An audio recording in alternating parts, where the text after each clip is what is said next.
because that's what the world needs. That's what's scarce. Demand is infinite. Supply is scarce. It's the ability to create supply that adds value. Demand adds no value because it's there. Everybody wants stuff. Okay? Americans are not unique in wanting things. Okay? The whole world wants stuff.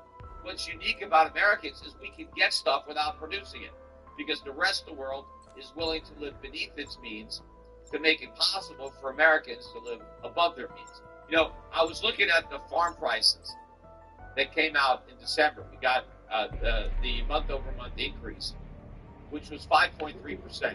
Farm prices in 1 month. The prior month, they were up 6.8%. For all of last year, all of 2024, farm prices were up 12%. Now, the government is telling us there's no inflation. Less than yesterday. Farm prices were up 12%. Never been so glad to see Bacchus arrive. That's a big increase in the price of food. 12%. That's 1% per month. 12%. And farm prices are about to go up much faster, right? Because we just slapped 25% tariffs on some of our biggest suppliers of food coming from Mexico and Canada. And so it's about to get a lot more expensive. What are the reasons that Donald Trump? Well, Donald Trump is setting those prices much higher. And if we have to grow food ourselves, right, that we're no longer importing from Mexico, where are we going to get the workers? Because we're trying to kick them out, right? A lot of the people who are working the fields are here illegally. And so if we manage to get rid of them, how are we going to produce this stuff? I mean, now we're making it even more expensive and more difficult to produce ourselves what we aren't importing. So we're probably going to have to keep importing it. We're just going to pay the 25% tariffs. And what's going to happen in the U.S. economy? Because people have to eat, and people need energy. So if we end up having to pay higher prices for energy and a lot of other products that we import, Americans are going to have less disposable income for other things, mainly services. Americans are going to have to cut back on their spending because a lot of the stuff they buy is going to be more expensive. So how does that impact them? What about all the people who lose their jobs because so many people can no longer afford to buy their services because of the big increase in the cost of goods? So the weak economy that we have is going to get weaker because of these tariffs. Look, again, the bubble economy that we have is based on consumer spending. Well, real consumer spending has to go down if the cost of the stuff we're buying, and we still stay around higher prices for consumption when you have tariffs. Now, one of the things that's also interesting, I was thinking about this, those tariffs are going to apply to the gold that we import from Canada, right? Canadian maple leaves. We sell Canadian maple leaves at ship gold. Now, right now, we haven't had to increase our prices. The wholesalers haven't raised the prices of the maple leaves yet because they're already in the country. They've already been imported. And as a result, there was no tariff. But when we run out of maple leaves and we need to buy more, they're going to be subject to 25% tariff. There's not going to be any more maple leaf sales in the United States because nobody is going to pay a 25% premium over spike gold to buy a maple leaf. We'll just buy coins from Australia. We'll buy U.S.-made gold coins. Now, once maple leafs are off the market in the United States, the premiums for a lot of the coins that compete with the maple leaf will go up. Now, it's not like it's going to be a big deal in Canada, because again, if America doesn't buy those coins, they'll sell them to someplace else. There's plenty of demand in Europe and in Asia for Canadian maple leaves, and so they'll ship them over there. So it's not going to be a big problem, for the gold industry. Again, it's going to be a boom because the production cost to make the gold to go into the maple leaf is going to go down because Canada is going to have all that extra energy that they're not shipping down south to mine for gold. And the wages are relatively lower because the price of gold in Canadian dollars is skyrocketing right now. And so this could ignite a boom in the coal mining industry in Canada. But I think if you want to get Canadian maple leafs, now's the time to do it. If you want to have some of those, and they'll probably trade at an even bigger premium if you want to resell them, because if you have Canadian maple leafs, and we can't import anymore because of the 25% tariff, then the ones that you own, what's the great value? So I would recommend getting some of these maple leaves now, before the tariffs. And by the way, economic U.S. equals are very low. There is a low premium, despite the fact that gold hit a new all-time record high on Friday. The demand has been very strong in the U.S. retail. Now, obviously, there's demand worldwide, or we wouldn't have hit a record high in the price of gold. But the public is not buying. And the public buys coins, right? The central banks don't buy 1-ounce coins. They buy these big 100-ounce bars. But retail customers buy these smaller denomination coins. Well, because they're not buying, so it's, even though gold is at a record high, you can get a deal on these coins because the premiums that you pay have come down. Now, I don't think in America we lose access to all these agencies, but gold, I think, is going to go ballistic. This trade war, the winner is going to be gold. I mean, gold's going much higher. And eventually the dollar turns over. Yeah, this is all a bunch of noise. The currency traders are flexibly selling dollars because they program their computers to believe that when the U.S. imposes tariffs, it's good for the dollar, right? Well, if that was true, just impose more, right? Make the dollar go way up, right? That's great. When your currency goes up, that is a good thing.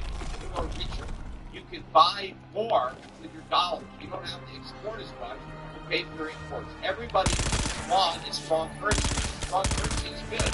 It's your weak currency that's bad. What countries have weak currency? Poor countries, right? They have weak currency. Strong countries with good economies, right? They have strong currency. If you can just tariff yourself into a strong currency, everybody will do it. That is not easy. You don't just slap tariffs on your own people and then you get strong currency as a reward. But that's what they've been led to believe. Because again, Donald Trump claims that this is great for America and it's going to harm the rest of the world. So that's what they believe. Oh, this Donald Trump wouldn't be doing it if it wasn't a good thing. But politicians do a lot of things that aren't good things, right? And this is one of them. And so ultimately the dollar's going to cash, and that's going to be a bigger boom to gold. But in the meantime, the price, even though it's at a record high, they can still cheap, but the premiums are low. They're not going to stay low. So follow up chip gold, go to the website, and get some more gold. Silver too. Silver is still very cheap. In fact, let me see. Now gold's down $20. Silver's down 40 cents. Back below $31 an ounce at $3.94. We get silver maple leaves too. But buy silver, and silver's an even better buy than gold. And to the extent that government stocks are going to take the hit, which they are right now, there's been very little change in the stock down, so we can still down about 580 points. But all the global markets are down. This is a much bigger negative for the U.S., especially if this is just the beginning of more tariffs, and if it's the beginning of a trade war. Again, everybody thinks that America can't lose a trade war because we're the biggest importer. That's exactly why we can't win. We are not in the position to fight a war because we're benefiting right now from these trade deficits. The rest of the world has to bear the burden of financing those trade deficits. And not only does the world supply us with the goods that we don't produce, they loan us the money that we don't save. And so we're taking them all for a ride and basically trying to fight the hand that feeds us. without realizing that we're being fed. And the war takes up, and again, this is like maybe a wake-up call to get them to not do the right thing. But there's going to be some noise. I don't know how much more of the dollar rally there is, but take advantage of it. And the U.S. stock market has been a bubble for a long time. Maybe Trump finally supplied a pin that it's been looking for. Tariffs. There's a lot of air in this market that can come out. And by the way, the biggest bubble is in Bitcoin. Bitcoin is getting clobbered as I'm talking. It's now down at 92,000. When I started the podcast an hour ago, it was 96,000. So it's dropped another 4,000, and it's really getting hit right now. Again, it's a long way down. Bitcoin got a huge top on the idea that the U.S. government was going to buy it. Ain't going to happen. Again, Donald Trump set up a committee to study a Bitcoin reserve precisely because he has no intention of actually creating one. He was able to basically throw the supporters a bone by setting up a committee. As I said, that's what politicians always do when they don't want to do something. They set up a committee to study it because then they can act as if they've done something. Well, there's not going to be a recommendation to do anything, and even if there was, it wouldn't be followed. But based on who's on the committee, there's no way they're going to come out with a recommendation, and there's no way Congress is going to pass that Lewis bill. In fact, now, Lewis said that they're going to have hearings, which I'm hoping to have hearings. I can't wait for that. I'm hoping to be invited. I think I will be invited. I've only testified twice before Congress. I think it was the right third time against the establishment of Bitcoin. And maybe my testimony alone will kill it. But I doubt again. I don't even think it needs to be killed to get on arrival on its own. But, you know, there's a lot of air that's going to come out of this Bitcoin bubble. Maybe gold will crash this Bitcoin 100,000 party. And maybe that's the end of it. I think, you know, if Bitcoin starts trading below 90,000, you may never see 100,000 again. But remember, 90,000 is still a great price. You know, I heard somebody was looking at the price of gold for the record high. And he said gold's at a record high. Great time for the U.S. government to sell gold and buy Bitcoin. Bitcoin's at a record high, or at least it was. And it's at a record high gold. So, you know, it makes no sense to sell gold, which is still relatively cheap, even though it's at right to buy nothing that's way over the price. At least gold is something. You know, it's too bad the Canadians got it. They sold a lot of the gold that they had in the reserve. They are. Look at the price of gold in Canadian dollars. You know, I bet they wish they had that gold back. They'd be in much better shape now. The currency would be in much better shape if they hadn't unloaded it when they did, just like the British. You know, maybe the Canadian government can buy up some more gold. Because, again, there's going to be more gold production because there's going to be more energy available in Canada to produce it if they don't ship it down south to America. Anyway, that's it. Again, go to some gold, buy some gold, buy some silver, go to irkrk.com, take it. The big question is, did President Trump just trigger a trade war between the United States of America, Canada, and Mexico?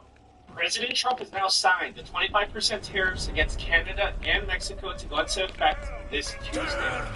Did Canada and Mexico retaliate with tariffs of their own? Trump said that the U.S. will retaliate with higher tariffs. So Canada has already retaliated with tariffs, which I'm going to show you, and Mexico is expected to retaliate with tariffs as well. Okay, so I want to bring up to speed, and first I want to say this. The foreign country does not pay the tariffs.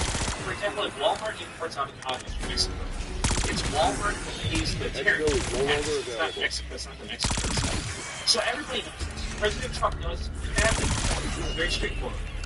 But Trump interprets it differently. I want to show you how he sees it. Tariff is a tax for the foreign country. That's the way it is, whether you like it or not. A lot of people like to so no. It's a tax on a foreign country. It's a tax on a country that's ripping us off and stealing our job. Okay, so you just saw that. And Trump believes that with tariffs, tariffs, there's good and bad things, there are pros and cons, right?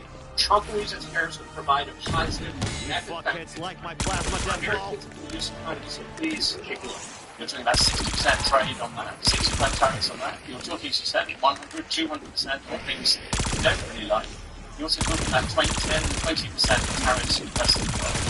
That's going to have a serious effect on the overall economy. And yes, you're going to find some individual tariffs. The overall effect will be massive. I agree it's going to have a massive effect. Okay, now I want to show you this. On November 25th, President Trump posted this on Truth Social. He said that he would sign all necessary documents to charge Mexico and Canada a 25% tariff. He said that it's going to remain in effect. Drugs and all these not just the invasion of our country. So January 20th arrived. President Trump did not sign those documents to make these tariffs happen. But it's not like they were forgotten. What happened was it just got delayed. So I want to show you what happened on January 30th. So we'll be announcing the tariffs on Canada and Mexico for a number of reasons.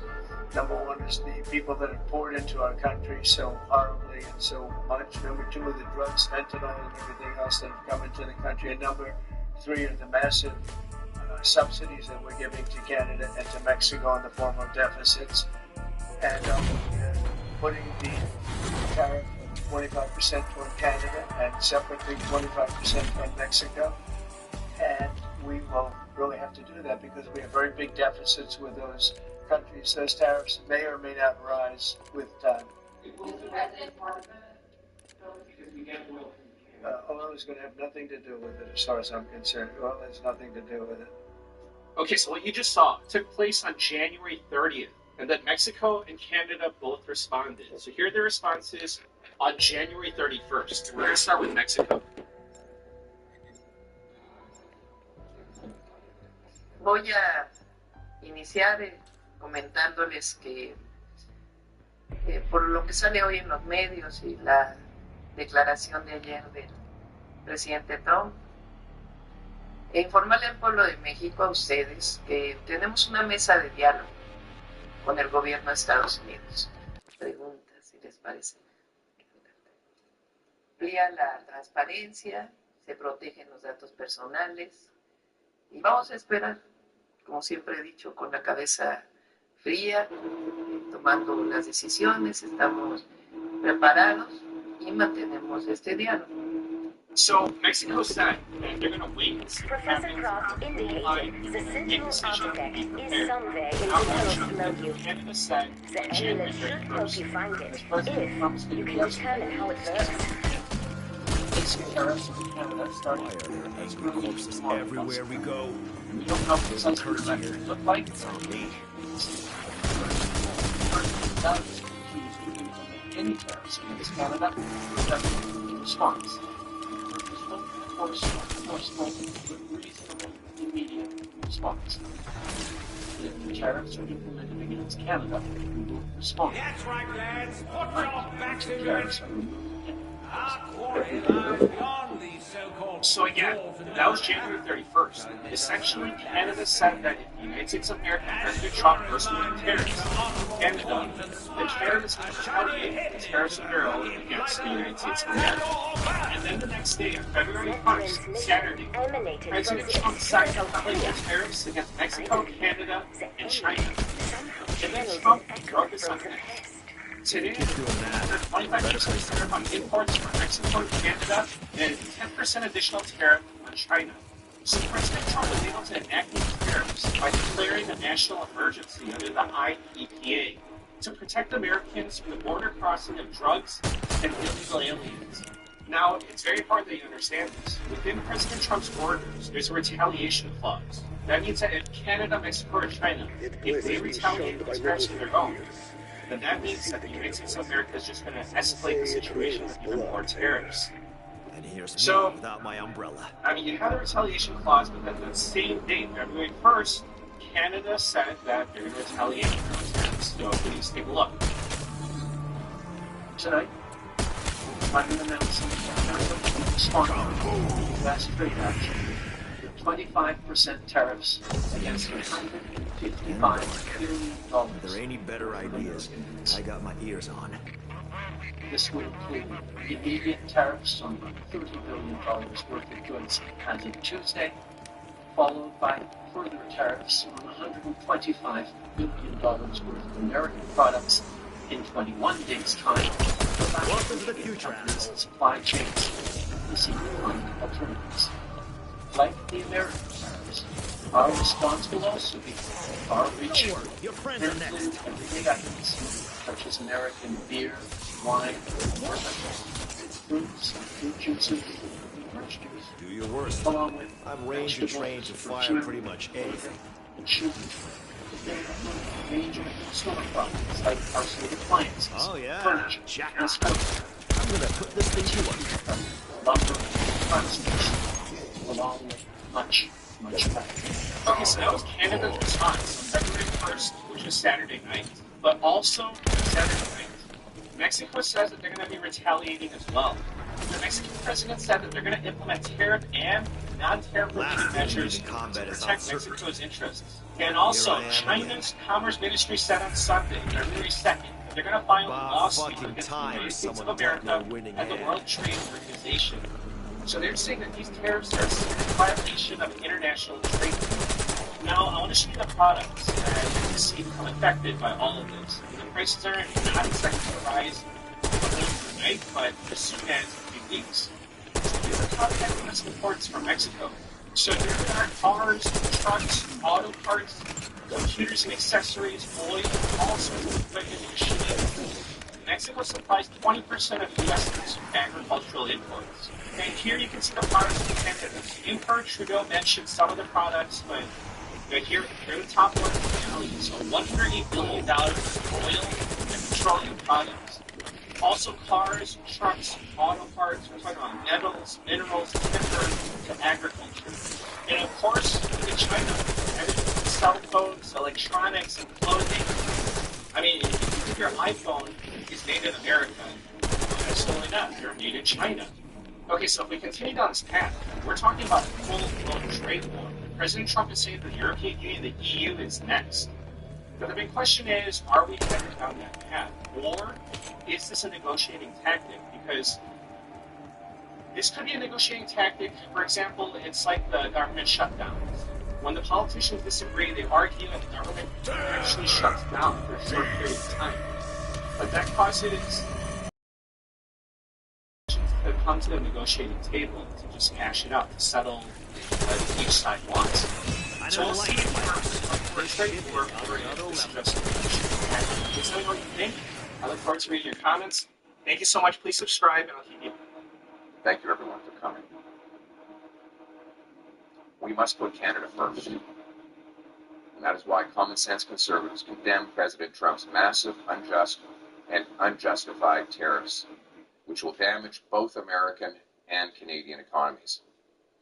Canada is the United States' closest friend, greatest ally, and, most important, neighbor. We share the longest undefended border, fought alongside the American and Afghans. Young men to avenge the attacks of 9/11 on New York and Washington. There is no justification whatsoever for these tariffs or this treatment. Canada will never be the 51st state. We are an independent, proud, and strong nation.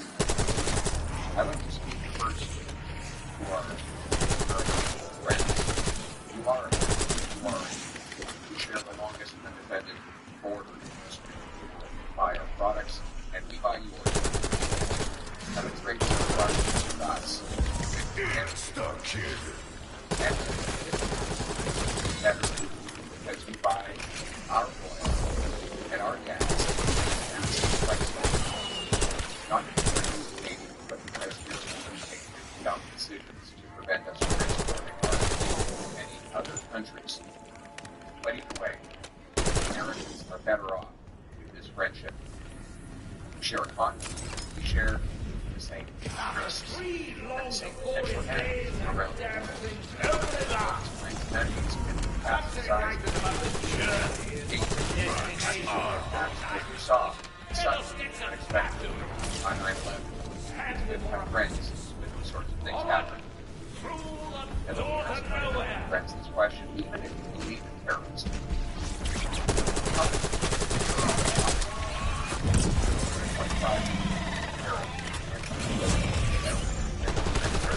Fresh out of warning shots. what's the strategic mindset? That this group that's what coming to China. They have hardly we don't have to war to stop it. Molotov lit. Or Why use bug spray with hot lead liquid? for the side parts of this. All parts. It's the same. It's great price. Price out of let's put aside parts. All parts. Well,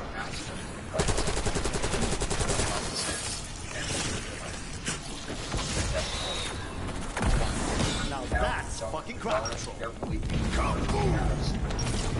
and maximizing the impact of American maximizing the impact of American Fuck me. while minimizing Reminds me the of a impact disco in of Vladivostok. consumers and And not on the businesses. good way. That means targeting U.S. products that A, without, B, buy elsewhere, or C, best of all. They step it up, I step it up. That's a fish fucking cycle. Here, the lost one in the United States.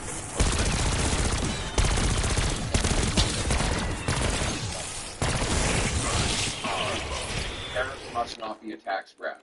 None of the money from the tariffs should stay in government coffers or be spent on unrelated government priorities. All of it should go back to the workers and businesses that are affected, and most of it should go back in the form of a massive tax cut. That is why I'm calling for the passage of an immediate emergency bring it home tax cut. The tax cut would be designed to save jobs, create jobs, crush inflation, and boost our economy.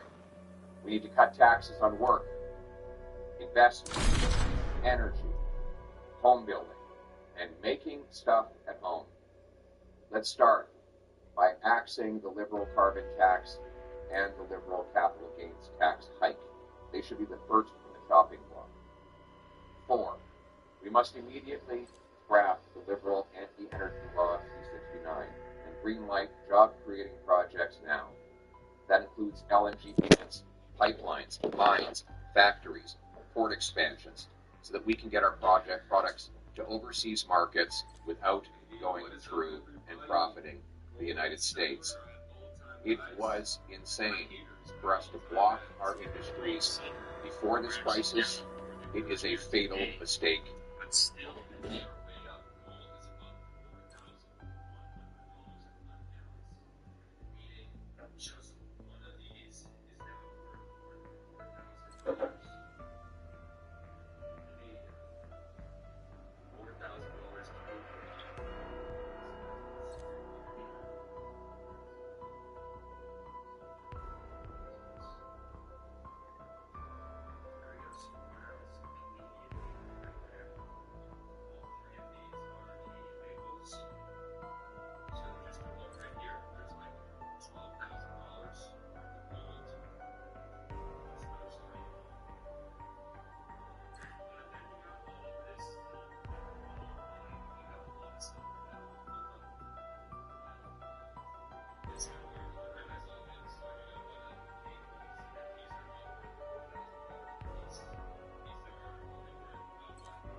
Shows one of these is now worth more than $4,000 Canadian. $4,000 Canadian. So as you can see right here, the cost of 1 ounce of wine.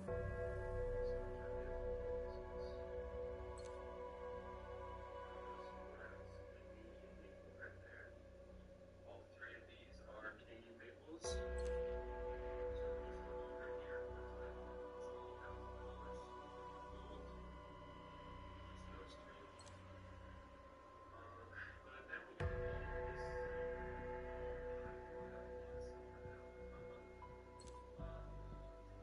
It's kind of hard to organize all of it, so I do got a lot of maples.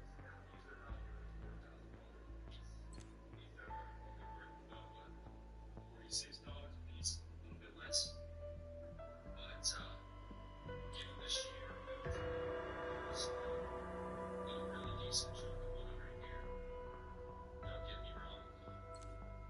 Yeah, this is the Geiger bar. This is one of the 250 gram Geiger bar that I got. So this one's a couple ounces. Here's that 5 ounce. I still got this baby right here. 5 ounces, yes. Got some pieces. It's just hard to get because all of this wine. Look at the 10 ounce bars. Look at all these. These are all 10 ounce bars. So each of these is worth $160 That's a little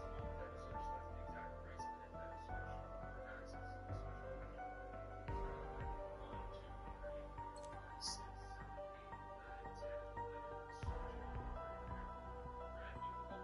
That's the exact price of an better switch. For taxes, switch over. 1, 2, 3, 4, 5, 6, 7, 8, 9, 10, 11 switch over right here. Brand new open box. You want to compare prices? I always tell you, I know I paid this money over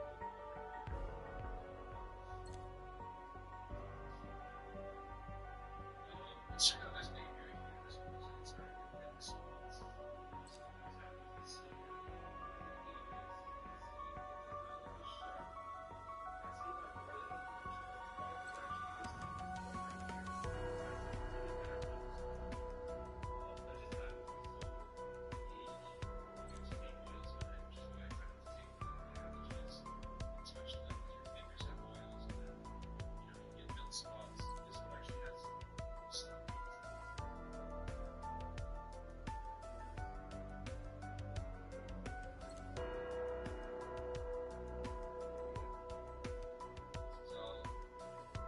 Stuff, got a lot of old things.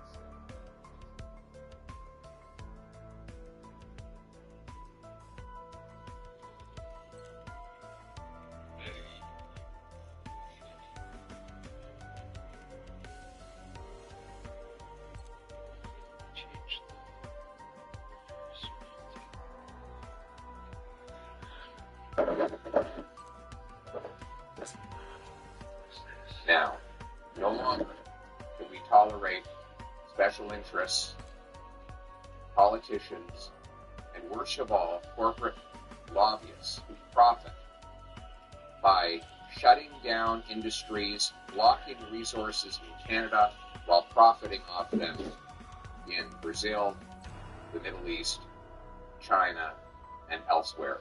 We must bring home production and self-reliance to our country. Which brings me to 5. We need to knock down interprovincial trade barriers to have truly free trade across our country. We are in this state because we sell twice as much to the Americans as we sell to ourselves.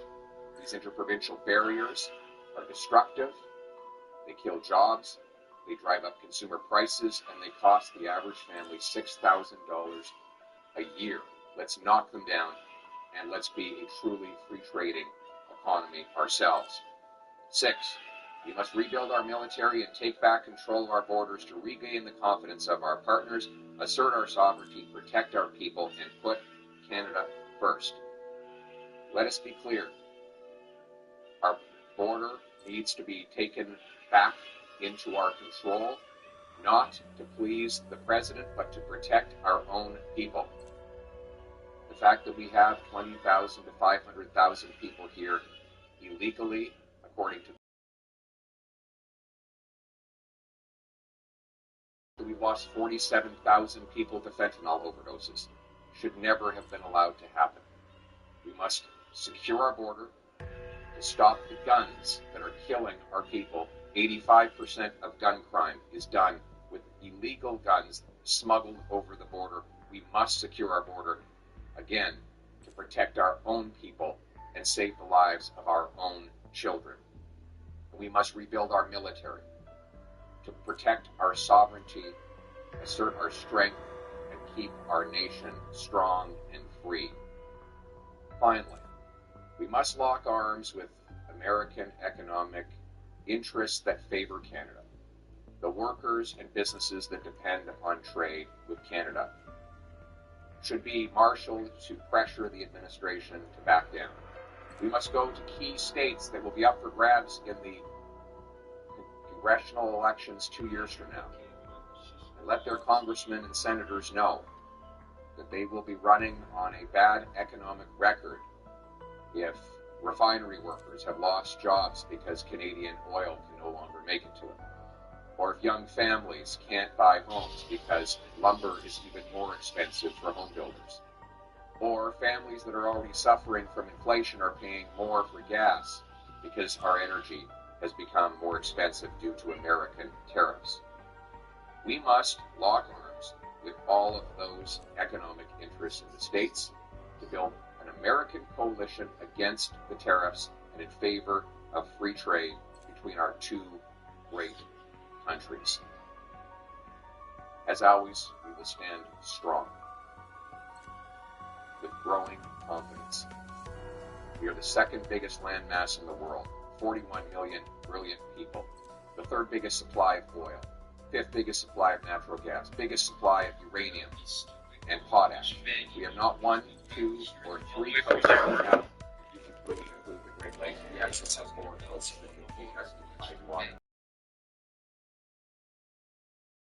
the fifth biggest supply of farmland. We should be the richest nation on earth. And these tariffs are a wake-up call. That it is time for us to be our potential. It is time for us to be a country that can trade with itself. A country that builds homes quickly for its youth. A country that allows entrepreneurs to succeed quickly and profitably so that success is once again rewarded. A country that allows hard work to pay off, that harvests its own resources, that secures its borders to protect its people, that promotes its military, protect Excavation site. Remember, the artifact is our only hope of bringing Nexus back from the dark ether. correct. Well, I've got a magic amulet and a shitload of bullets. What could possibly go wrong?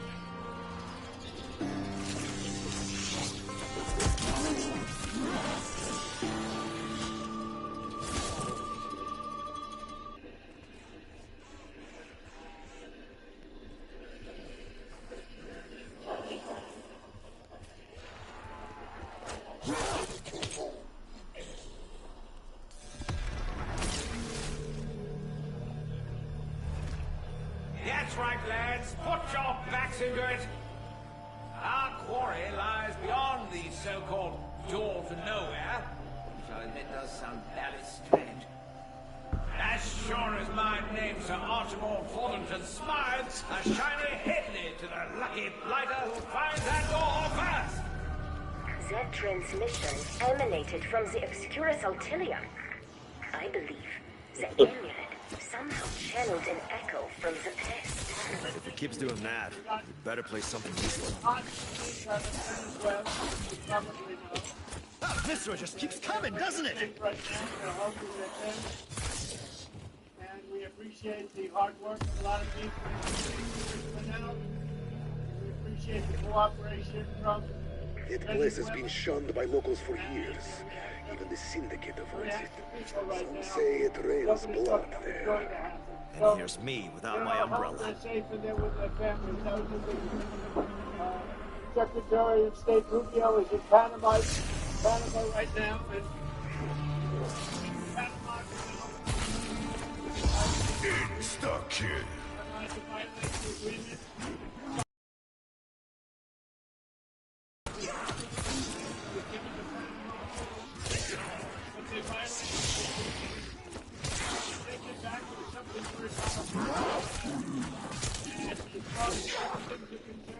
know we had a very busy week. We're dealing with Ukraine. Little heads up to rip off from this crap sun. Would have been nice. Bonus points.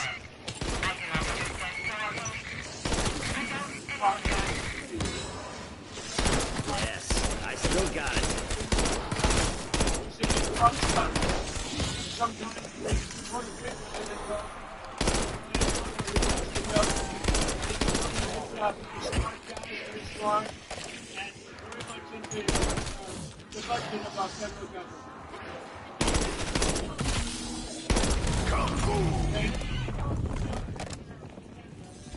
I'm in no mood for your shit today, Box. Cough up the goods. Well, it could happen. Wow. I felt like this when I earned my jump wings. They don't allow our banks, and you know that Canada does not allow banks to go to we have U.S. banks. They don't go in. Canada is very tough. They allow our farm products in the country. They allow everything. We subsidize Canada by about $200,000 a year.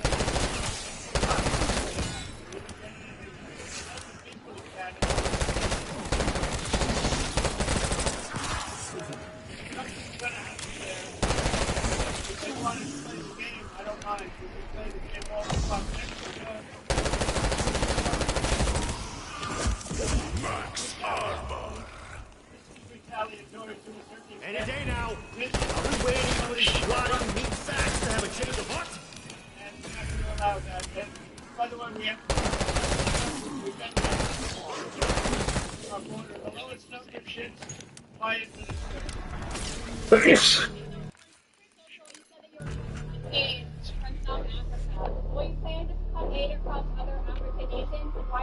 Only South Africa, terrible things are happening in South Africa. The leadership is doing some terrible things, horrible things. So that's under investigation right now. We're making determinations. And until such time as we find out what South Africa is doing, they're taking away land, they're confiscating land, and actually they're doing things that are perhaps far worse than that. On the bed, chair, Jerome Powell, he held rape. What's your reaction to economic tangerine? Fed Chair Jerome Powell, the Fed meeting was this week, he held the rape. He didn't want that. No, I'm not surprised. Holding the race at this point was the right thing to do. What do you do next, Paris? Would you consider taxing the UK for something? Well, we're going to see what happens. It'll happen. But we're going to, we'll see how things work out. It might happen with that, but it will definitely happen with the European Union. I can tell you that. Because they've really taken advantage of us. And, you know, we have over a $300 billion deficit. They don't take our cars. They don't take our farm products. They take almost nothing. And we take everything from them. Millions of cars, tremendous amounts of food and farm products. So the UK is way out of line. We'll see the UK, but the European Union is really out of line. Security chief to new arrivals. Could used you sooner, but welcome just the same. I'm in the mansion, command center. Injured, but intact. Most everyone else is, well, you've got eyes. Look, we need to get this situation under control ASAP. Be ready for anything.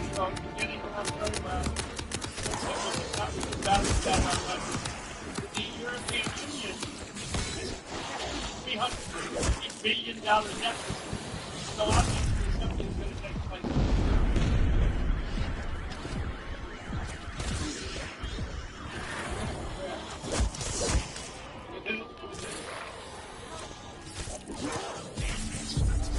I wouldn't say there's a timeline, but it's going to be pretty soon.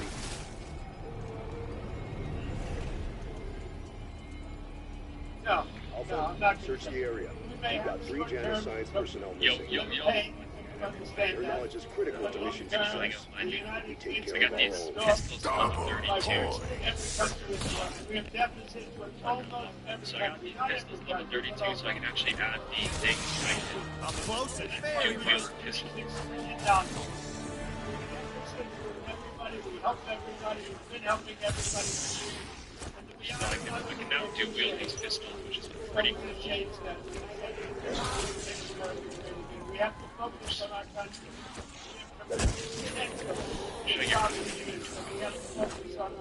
We need to find out what caused those. Even if it turns out this is us. I heard they're really good and overpowered. It'd be interesting to try these out. Various products. It's much cheaper in other countries. Let's We're not get gonna it. allow that much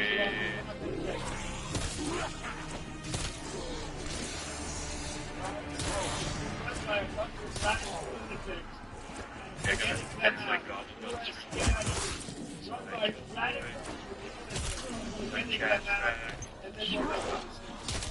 Which one should I do? The news keep the score. I've spoken with people from Canada.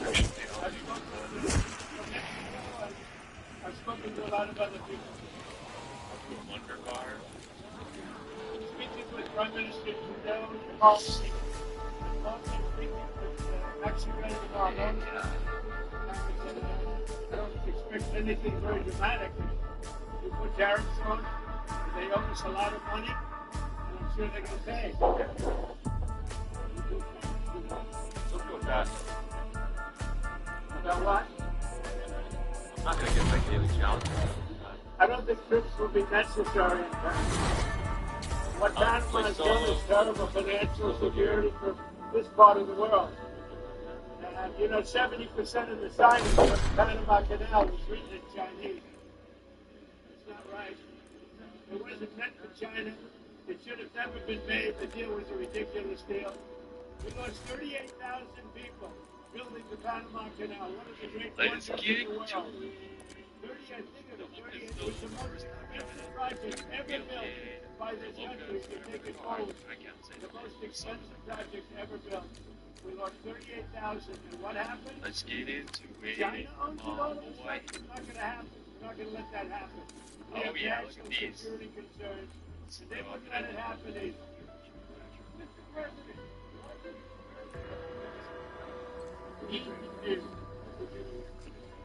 I'm going to try and pack a bunch of these babies.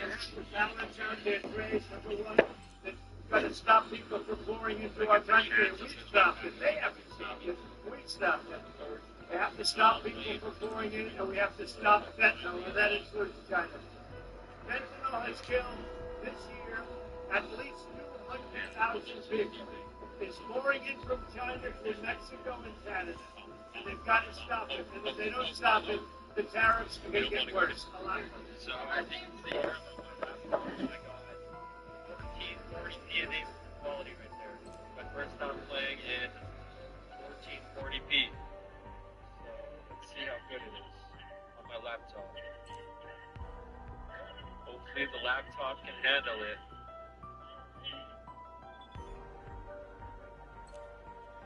Okay. Ooh. I hate playing with the controller in this game, actually. This is one of the games I'm much prefer to play just with a mouse, but so far. Hello everyone, I'm Nicole Sapphire, along with Jason Chapin, Todd Pyro, and Alicia Cunha, and welcome to the Big Weekend Show. The big story. President Trump is launching an all-out trade war against China, Mexico, and Canada, slapping our top 3 partners with tariffs in an effort to curb the flow of illegals and fentanyl into our country. Thanks to the Biden administration's failed policies, migrants have been pouring over both our northern and southern borders, leaving the nation vulnerable. DHS Secretary Kristi Noem called out the problems earlier today. You've seen the president take action already this week with Colombia, and you saw Colombia react in a very positive way that was good for everyone involved. Canada, Mexico, other countries have the opportunity to do exactly the same. Canada has some work to do as far as helping us secure our northern border. We have people coming into our country from China, from foreign countries. We have people on the terrorist watch list that come in. Over 1,200 migrants with suspected terror ties were encountered at the northern border during the Biden era, almost double what was at the southern border. And instead of fixing the problem, Canada's Prime Minister wants to retaliate. And now is also the time to choose Canada. There are many ways for you to do your part. It might mean checking the labels at the supermarket and picking Canadian-made products. It might mean opting for Canadian rye over Kentucky bourbon, foregoing Florida orange juice altogether. It might mean changing your summer vacation plans to stay here in Canada. Canadians seem to be following Trudeau's lead, though, and are taking their anger over tariffs out at the hockey rink.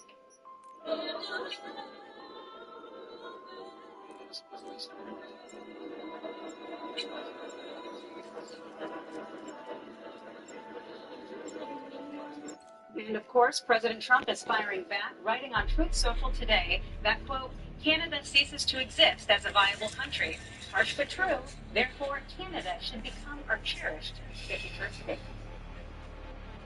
Now, coming up, we have Lucas Tomlinson. Hey, Lucas. This site is Good considered evening, Don. President Trump is returning to Washington with some ominous thing.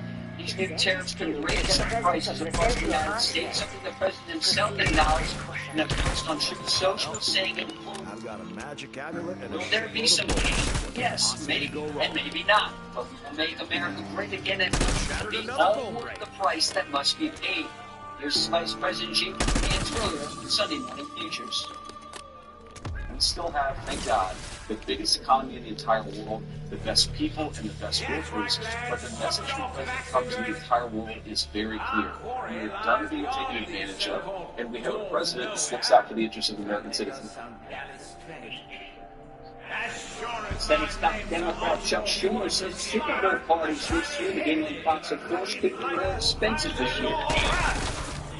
That's just emanated from the Excuris Altilia. I believe the amulet somehow channeled an echo from the past. Here comes from Mexico. keeps doing that.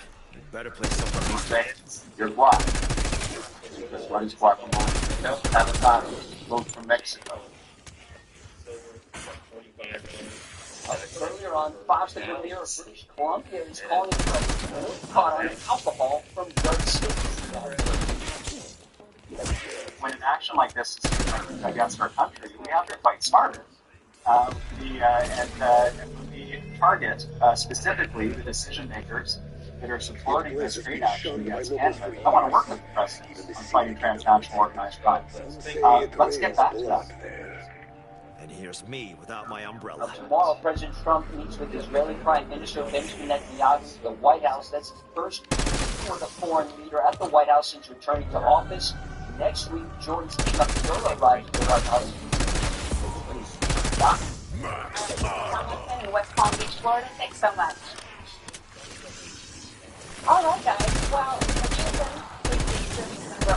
I want to show you these numbers. The migrants, again, with suspected terror ties encountered at the northern and southern border under the Biden administration. 1,216 at the northern border, 687 at the southern border.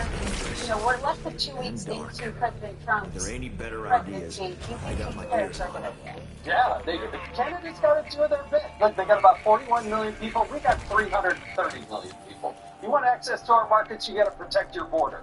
We are having encounters of nearly 37,000 people coming across the border to Canada. Now it's closer to like 200,000. The numbers have gotten out of control. The fentanyl's coming across. The other things are coming across. Advantage of our markets. I'm glad we finally have a president who's saying, no, I'm going to stand up. And can't Chuck Schumer stand up for America? Go, you got touting Mexican products? Man, what about talking about, I don't know, I don't drink beer, but Budweiser, Coors comes to mind. There are other American companies you can stand up for. And by the way, that's a guy who doesn't even know how to grill a burger. So I don't take a lot of advice from him. And last time I checked, you can grow avocados in the United States. We do. I know we do. It's a fact. You know, Alicia, President Trump explains why the U.S. he explains why he feels that we must impose these tariffs. Take a look. Really have to do that because the deficit first. Those tariffs may or may not rise with You know, some of these people you're listening to that, the may or may not rise with time. This will lead to high prices in the grocery store, at the gas pump, and that is one of the main driving issues behind the November election. You know, what can this bring now, and what about these different couple years? Right. The president has said that if these countries to impose retaliatory strikes, tariffs rather, that he will expand our side of the tariffs here. So, as Americans are watching this, Democrats definitely are watching from a strategic standpoint. We still don't know the impact will these countries see some relief if they do acquiesce to some of the precedent by President Trump there. So I think we're going to see Democrats definitely will need this on the campaign trail to work for them, because right now they don't really have a lot going for them. So, well, Todd, speaking of the Liberal Party, I mean, President Trump is teasing, you know, Canada being the 51st state, but the Liberal Party of Canada is a complete mess. Just like what happened to President Biden. Trudeau's being ousted by his own party before their upcoming election. What do you think this is going to do for the Canadian election coming up in October? When their prime minister currently, who will be out in a few weeks, makes such an ignorant statement like that, I think it makes it more and more likely that the Liberal Party is going to be so far gone in Canada going forward, and they are going to want to have a partner with Donald J. Trump going forward. You know how I know that statement was ignorant? Because he talks about people vacationing in the summer in Florida. People in Florida get out of Florida in the summer. Nobody's vacationing in Florida in the summer. Let's get serious for a moment. Let's block out all the noise. Let's block out the Star-Spangled Banner buoy and all that other stuff.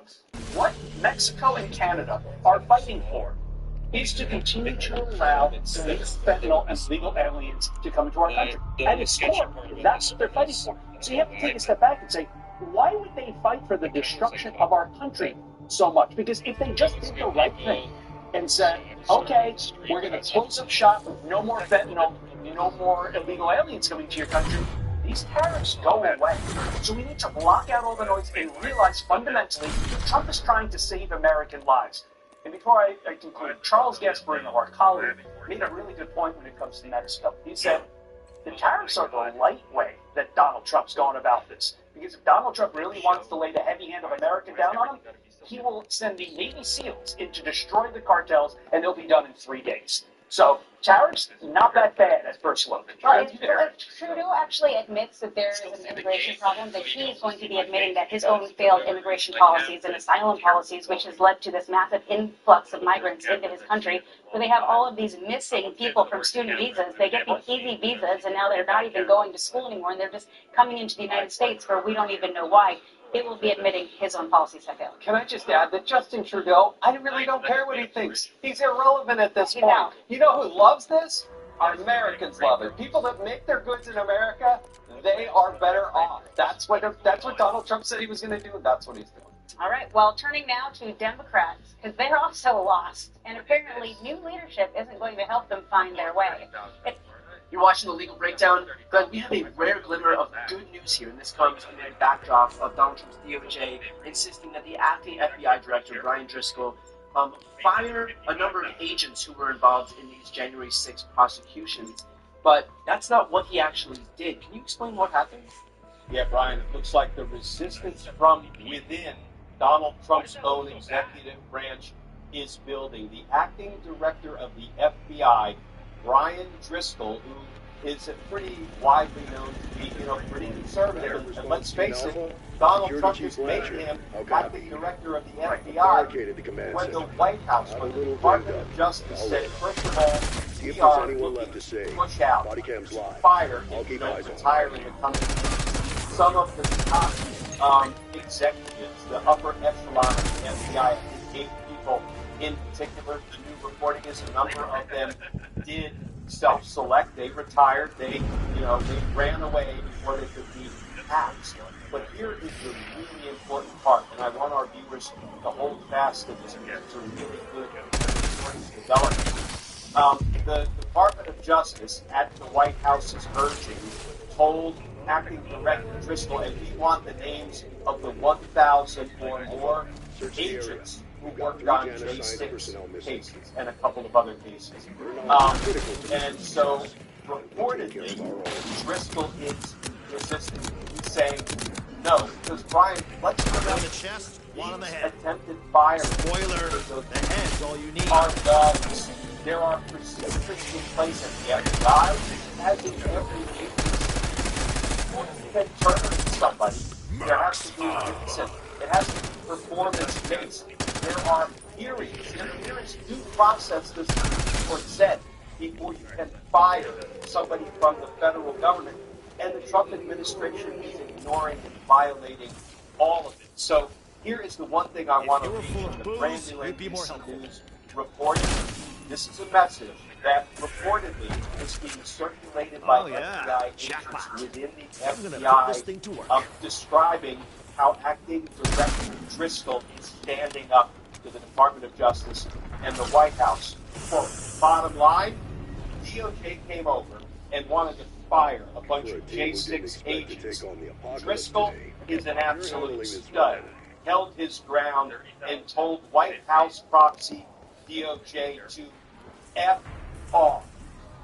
Ryan, I have to tell you, I've been struggling in recent days with what's happening to my family and colleagues at both the Department of Justice and the Attorney's Office and the FBI. This is important news. And you know, what I will say is the FBI, the FBI, the business, and out there fighting for us and protecting this American people, no longer coming out of the White House and Trump's leadership at the Department of Justice. I've worked with them. Who will just lay down and take this lawlessness. So everybody should, hold fast to that. Support our FBI agents, our DOJ prosecutors, our January 6th prosecutors, because this is far from it. I felt like this when I earned my jump that wings. said, Brian Driscoll is not going to be FBI director or acting as FBI director for long. If Kash Patel is able to succeed with his confirmation, how will things change? Because this isn't somebody who seems, at least overtly, like he's a guy who's on the team who respects precedent, who's there to protect the FBI. He seems like someone who wants to tear the whole thing down. He himself said during his confirmation hearing that he wants to turn the FBI headquarters. So how do things look in the event that the Kash Patel Not great. It looks like, people will increase Donald Trump are allowed to just, get rid of large swaths of FBI agents. Did what? They investigated the crimes we all saw with our own eyes. By the way, crimes that were validated by virtue of grand juries voting out the indictments and regular juries, at least in the case of New York, voting for the conviction itself. Right, and we saw it with our own eyes. We saw them assaulting police officers, breaching the Capitol, hunting for elected officials, up to Vice President Mike Pence. We saw the crimes. And for Donald Trump and his henchmen to say the investigators and the prosecutors who brought those folks to the level of the environment saw, that is another flavor of destructive justice. You are retaliating people laws of our nation. This will not end well with Trump and his henchmen. I predict it's not going to be fast, it's not going to be easy, it's not going to be painless, but I don't think it will end well. Here's the thing, Brian. The FBI agents and the federal prosecutors, I kind of lump them together. The FBI that investigated the Jason crimes and the federal prosecutors, as members of that team, prosecuted the January 6th insurrectionists. They were directed by the leadership of the Department of Justice, both the FBI agents and the prosecutors, to do precisely what they did. Investigate in the grand jury, follow the facts, apply the law, and if the evidence supports indictments, return indictments, go to trial, win convictions, the evidence proves that beyond a reasonable doubt for those insurrectionists who attacked the Capitol. You cannot now do anything of that as a it's wrongful, it's unlawful, it's dangerous, it's contrary to a healthy American democracy. And that's what's in front of our scene, because the fight is just beginning, but I do not believe this will end well, and I do not believe that the guy will lay down, the federal prosecutors will lay down Trump's attempted lawlessness. But in the event that you have somebody like Cash Patel who comes in, who of course is just completely deferential to Trump and only Trump, and yet you have even right-wing FBI agents, or in this case an acting FBI director, who are clearly deferential to his own colleagues, how does that resolve itself? Like, let's say, for example, Cash Patel does decide to accede to the demands of the DOJ and hand over names. Do you think that we're going to see the right-wing prosecutors stand up to the rest of their colleagues in this office? Like, what could this look like? And I think when the director just stood up to the attempted lawlessness of Trump and stood up for God and did lawfully. I don't think if that sauntering in, wearing his cash, wearing his fight with cash merch, start with this cash Punisher socks. The website does have FBI directors have their own merch shops online. And he comes sauntering in, and he now tries to do what Driscoll refused to let the White House and the Department of Justice do to the good men and women of the Justice Department. Guess what? My money is rotting on the thousands and thousands of FBI agents, not on Cash Patel. How does it resolve itself? Impossible to say, but I don't think Cash Patel comes in and tries to be Donald Trump's hatchet man.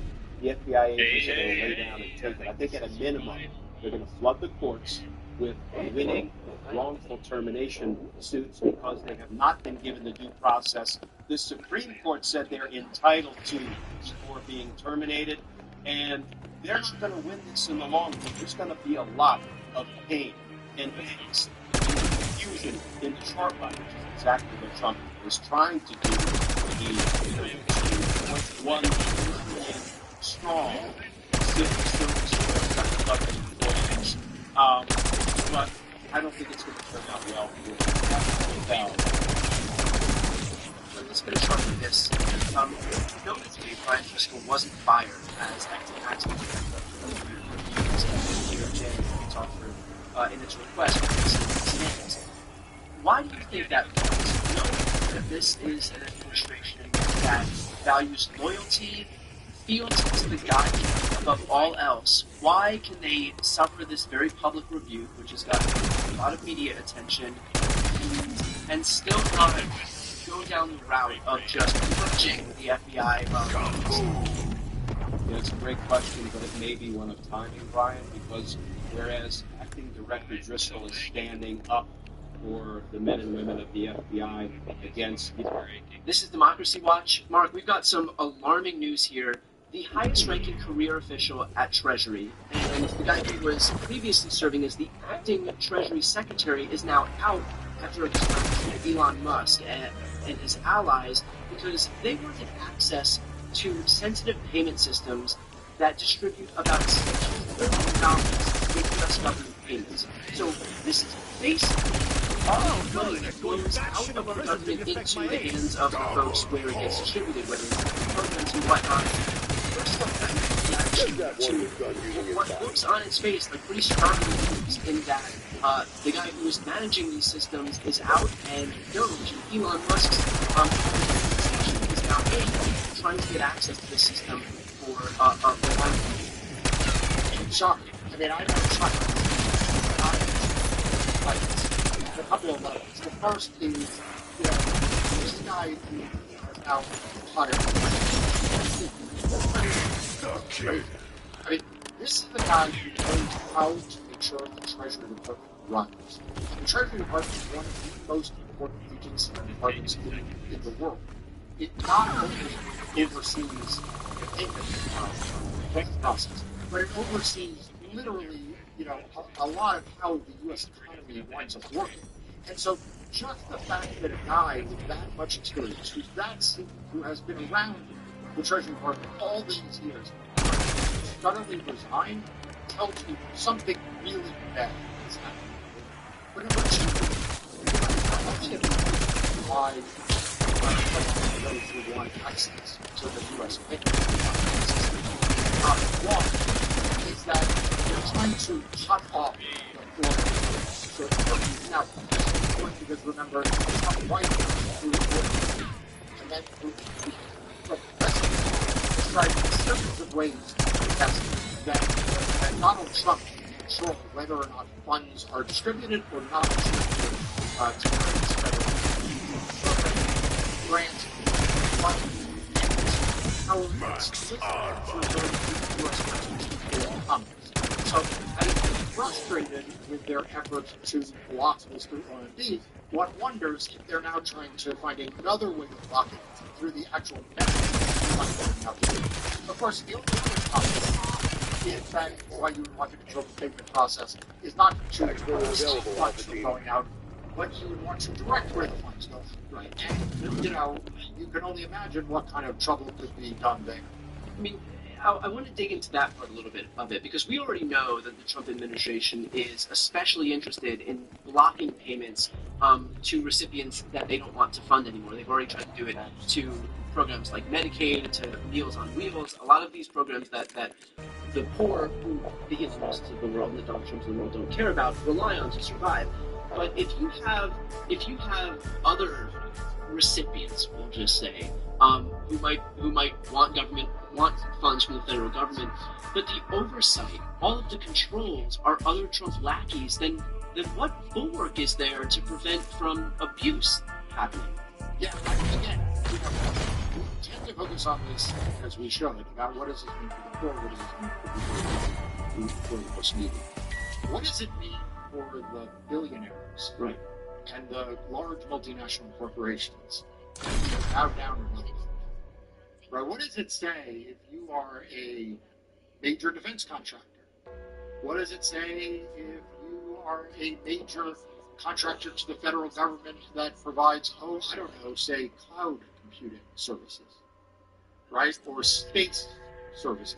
What does it mean that now the spigot for how money can go out or how money cannot go out is now under a control of political actors rather than, you know, people who are upholding their oath of office or federal law? So that is terrifying because, you know, that is the carrot, that is the stick portion of the program, not just the carrot portion of it. And then, of course, there is just the possibility that funds are just distributed in ways that defy common sense and that might benefit his Donald Trump's political supporters. You know, will funds flow, for example, to certain types of cryptocurrency, certain meme coins, for example? I don't know if there's one you could think of. You know, maybe what we need is a Brian Tyler Cohen coin. Yeah, I think that's next up on my plate. I need a shit coin, basically. That's what I should be looking at. You know, it seems to be very much in fashion. I know it's in vogue. I'll tell you what. If all I have to do is pivot to the right, and I can start selling.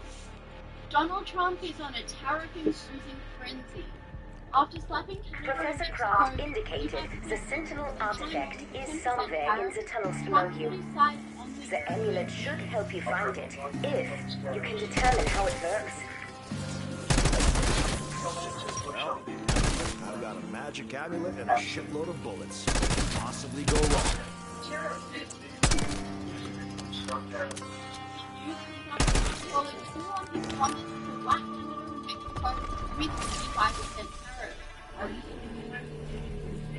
That's right, lads. Put your backs against Everything we will. our quarry lies beyond the United States for many years. nowhere.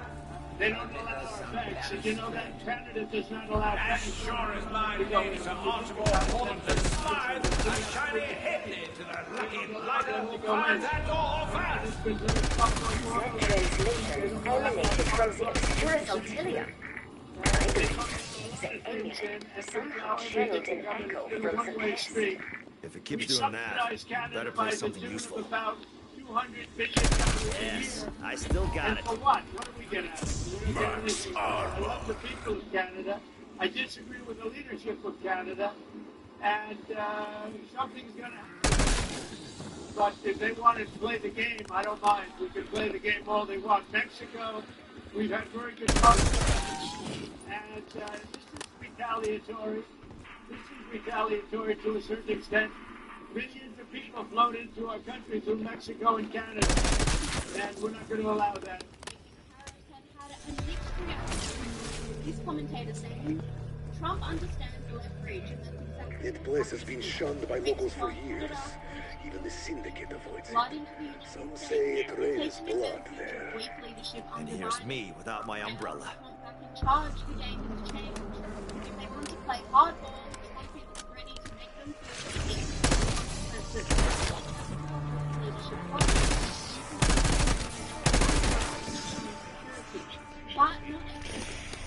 Dangerous. And dark. If there are any better ideas, I got my ears on. Begun after the president announced a 25% additional tariff on imports from Canada and Mexico and 10% on imports from China. Didn't take long for Justin Trudeau to respond with his own tariffs. I am announcing Canada will be responding to the U.S. trade action with 25% tariffs against $155 billion. Got from fuck this shit to cautiously optimistic. Joining us now is Brad Palumbo Little from the heads Brad up, the versus rip off from Everyone his craft podcast. son. Good Would have to been see you nice. as always. I do not know, but a search of adoption records confirms it.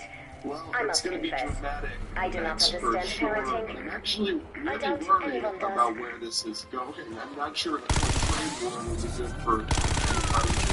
What's the biggest reason for people voting for Trump is that they were seeing years of the high cost of living. Inflation that was breaking every American family's budget, especially when they get by. But now these Trump tariffs are on top, especially the ones on Mexico and Canada.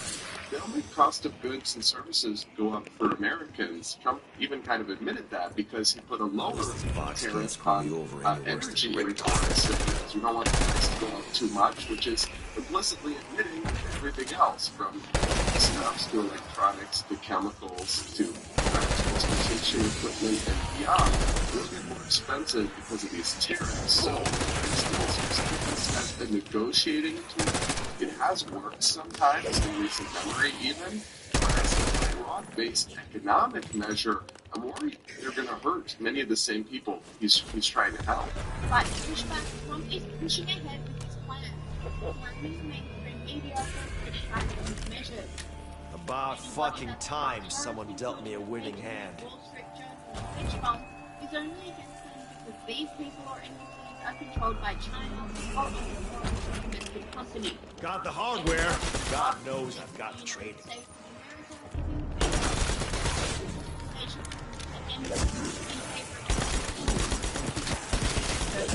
Whenever Trump speaks, markets move. With the tariffs announced, the Canadian dollar crashed to its lowest point in 2003. This commentator said, the policy of the tariff Canadian dollar and peso are the United States how to fight. Telling his countrymen not to vacation. Welcome to the future, asshole. Now is also the time to choose Canada. There are many ways for you to do your part. Box. It might mean checking the labels for supermarkets and picking Canadian-made products. It might mean opting for Canadian rye over Kentucky bourbon, foregoing Florida orange juice altogether. It might mean changing your summer vacation plans to stay in town and explore many national, provincial parks, historical sites, and tourist destinations are great business points. Now that is do-it-yourself pest control. Retaliatory tariffs, the Colombian president was quick to throw cold water on the situation and how to avoid the tariffs on his country. Donald Trump recently slammed Colombia's president on Truth Social that he initially refused to accept U.S. claims carrying reported migrants. Now, Trump posted a photo of himself wearing a fedora next to a sign with 4 letters AAFO. I actually have to do what this actually means. What is it going to find out? to the threat to that tariff, Colombia's government agreed to allow U.S. military flights carrying deported migrants to land. So it's AFO at this stage, but 1 week in, but it seems to work.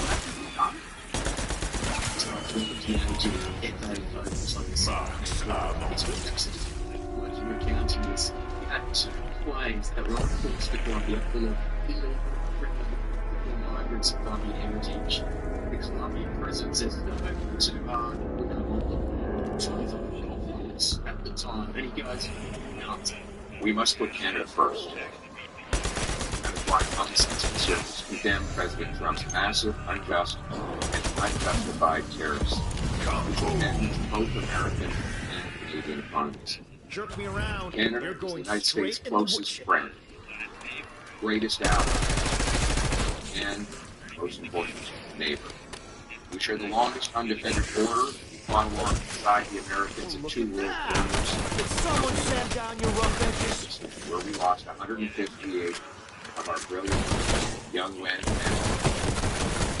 to avenge the attacks of 9/11 on New York. There is no justification whatsoever for these tariffs or this treaty. Canada will never be the 51st state. We are an independent, proud, and strong nation. I like to speak first to our Americans. You are our neighbors. We share the longest undefended border in history. We buy our products, and we buy yours. Trades with us with energy and food. And when it is included, the deal is even better for you because you buy our goods. And our goods are massive price differences. Not that the British decisions to prevent us from exporting our energy to any other countries. But either way, we're better off with this friendship. We share a continent, risks, and the same potential enemies around the world. These kinds of enemies can metastasize into real dangers and actual attacks, as you saw suddenly, unexpectedly, on 9/11. It's good to have friends when those sorts of things happen. And let me ask my American friends this question: even if you believe in terrorism, how is it possible to put a 25% tariff on Canada? Big gun, I'll squeeze maximum pain from whatever you give me. What strategic mindset does that make sense? It's new fentanyl. Fentanyl's coming from China. It's killing our people too. We both have to do more to stop it. Richtofen was but we can prepared do to more. kill his own father for the artifact. As if controlling the dark ether wasn't enough On for this him. Sunday night, Canada takes back. From household appliances to Florida orange juice to salad dressing, Canada publishes its list of counterfeits. Shattered another program. This is an Rush to clear American products off some store shelves. Not a single American product. It was easy. And shopping encouraged you to buy Canadian. Braces get packed south of the border.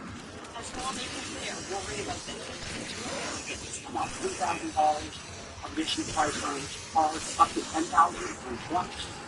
So what comes with the auto vehicle means what Sounds like they got my little gift. spend free man. It was nerve-wracking, it was intimidating. A globally released by the Taliban. Reporting tonight, Carolyn Jarvis. Good evening and thanks for joining us. There is a firestorm of reaction tonight to the tariffs U.S. President Donald Trump has imposed on Canadian exports, which begin on Tuesday. Canada has issued its own list of counter-tariffs, and premiers are taking swift action regionally. Across North America, there is anxiety and anger about this unfolding trade war and concern over how long it will last. We have comprehensive coverage tonight from correspondents in Ottawa, Halifax, Washington, and the UK. And we begin with Mackenzie Gray in the nation's capital on Canada's response to Trump. It took less than 24 hours, Carolyn, but Donald Trump seems to have shown that he's in for a trade war, and no, it's not that. Without this massive subsidy, Canada ceases to exist as a viable country. Canada should become our cherished gatekeeper of state, Trump posted online. In other words, annexation by terror. Not in it. I'm not getting any younger, but I could be getting better. Period. Full stop.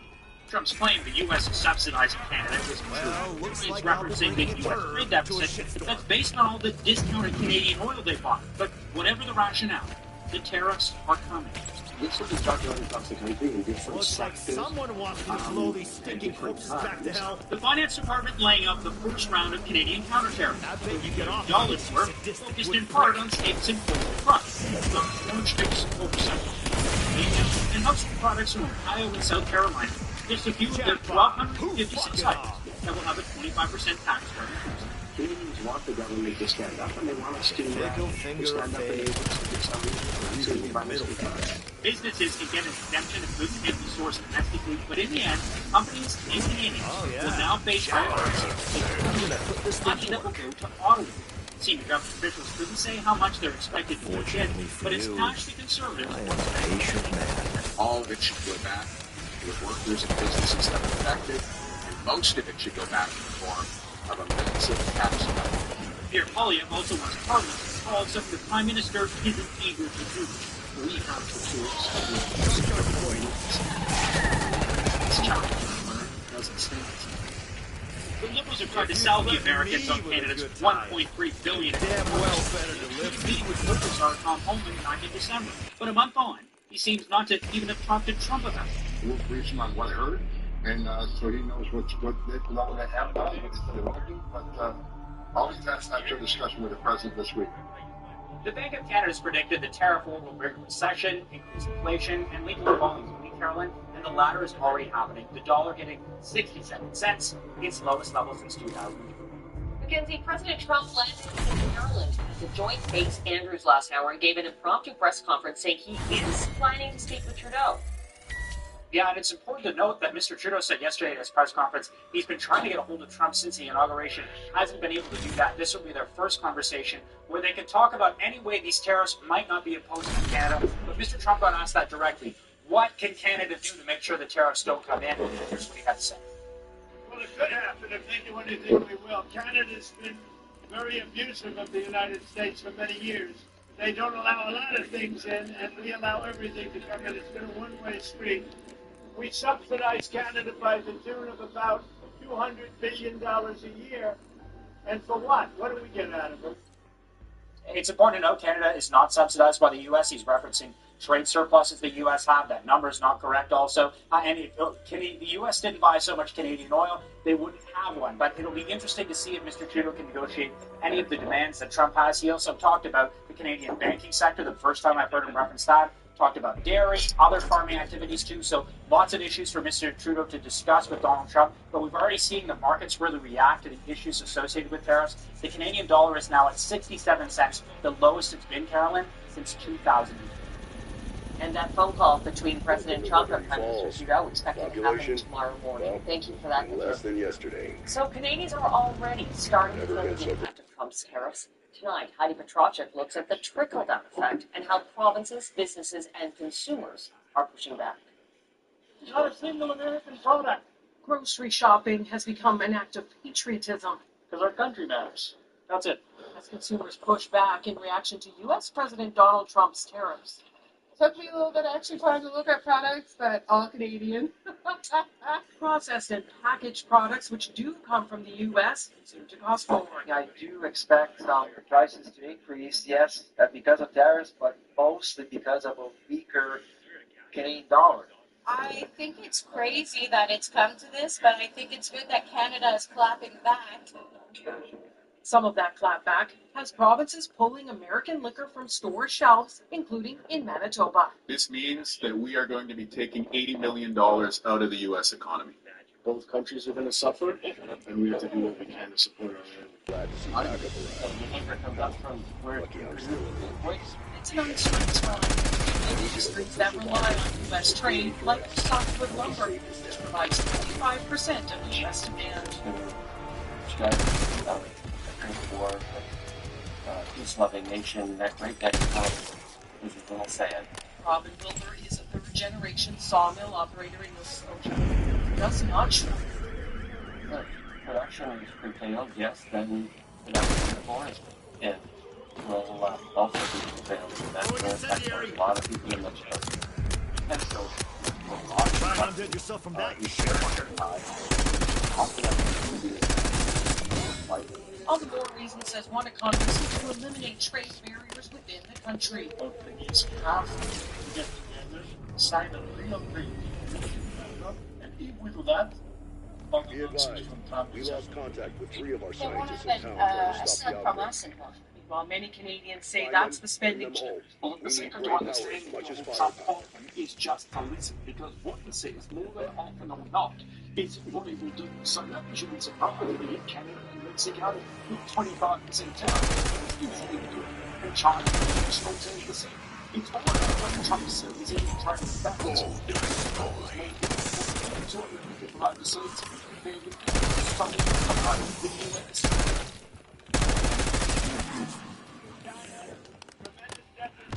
Don't tease me, Bach. tremendous deficits with Mexico and China.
Given the sheer amount of them,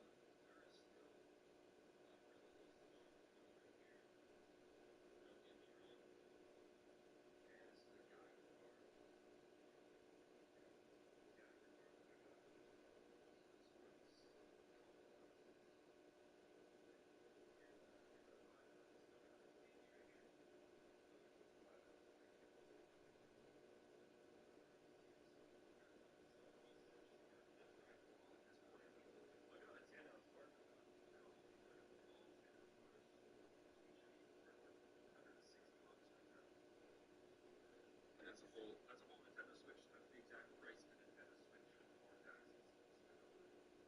I got like 1, 2, 3, 4, 5, 6, 7, 8, 9, 10, 11 Switch OLEDs right there. Brand new, no box. Fair prices, items. But ironically, this tiny little phone right here is worth more than one of those. It's just worth so much more. Let's check out this baby right here. Silver. As it ages, you can see it does not look as shiny. I'd say by far that the worst milk spot is actually this milk right here. That's a really bad milk spot. That just happens with silver, with age. You know, if you get too many oils. And why? What's the purpose of that? Why would we have deficits? And it will not end here. Not only did he threaten more tariffs on goods from these countries if things don't change, including the flow of illegal migrants into the US and fentanyl, but also other parts of the world will be hit shortly as well. It will definitely happen with the European Union, I can tell you that, because they've really taken advantage of it. Said, you know, we have over a $300 billion deficit. They don't take our cars, they don't take our farm products, they take almost nothing.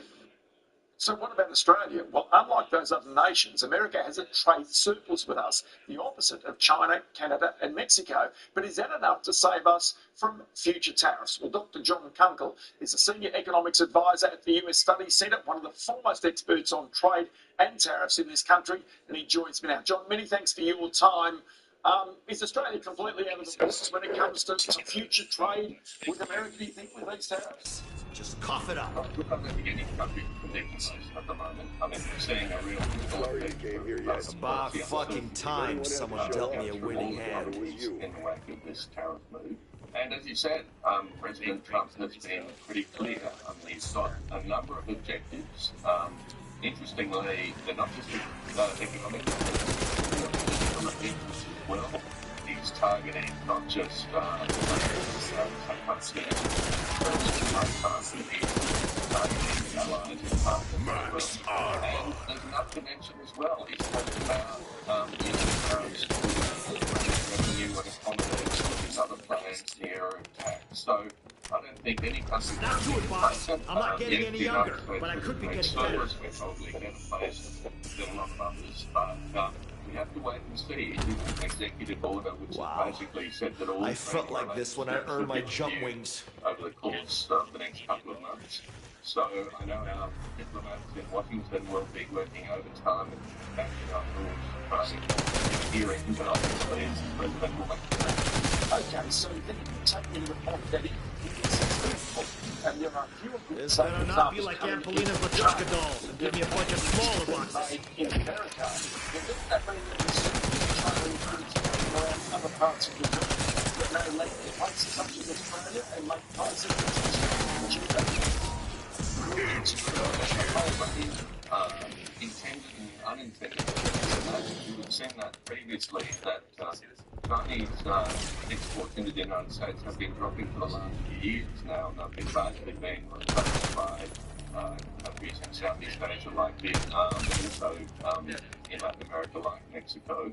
But yes, look, people have been talking about the China Shock 2.0 for a while now, Ross, which is really apparent from the fact that you do have this huge manufacturing capacity in China, and there's a whole range of reasons for that. I probably just like to talk about big gun, little gun, I'll squeeze maximum pay from whatever you get. China has had a very aggressive industrial policy in areas like metals and metals, like so it will have to some extent.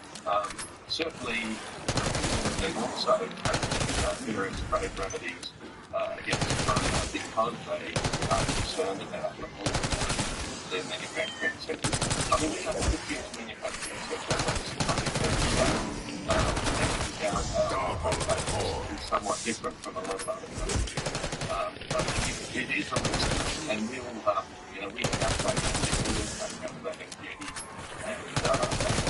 that in this case. But it really, if you step back, it really is the threat of this. At least the spec ops knew what weapons I could deploy with. A threat to the global economy and to global trade in general. International monetary fund has been talking about that threat for quite a while. Yeah, there's one other aspect where Australia might get caught up with Donald Trump, and that is in defence spending. So at the moment, Australia is spending just a little under 2% of our GDP on defence on an annual basis, and it could go above 2% in the next couple of years. That's forecast. But the reality is Donald Trump says he wants to rely on the Jerk me around. You're going straight from the woodchip of their GDP. And countries focused such as Australia do not. Somebody tell Carver I just want our headshots. Type of retaliation that Donald Trump will take. Any day now. Certainly. Are we waiting for these rotting meat sacks to have a change of heart?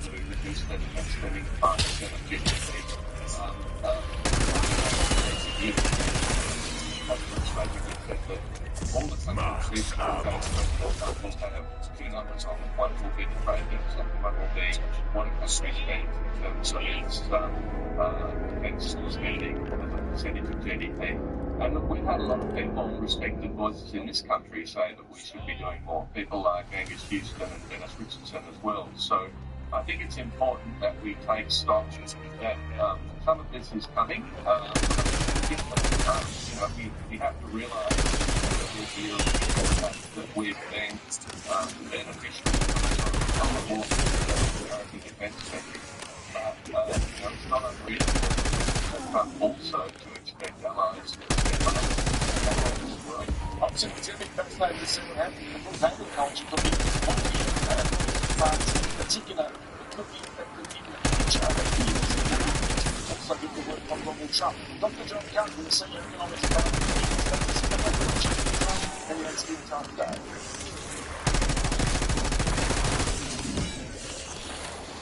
Word of warning, there may be some collateral damage. Kaboom!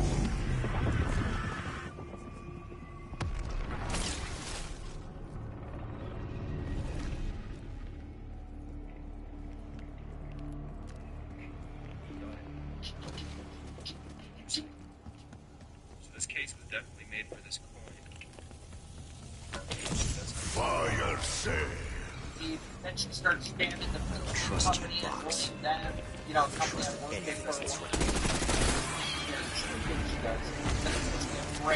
Somewhere the gods of luck are laughing their asses off. Attacking and making up weird allegations and other stuff is going through. And of course, the law is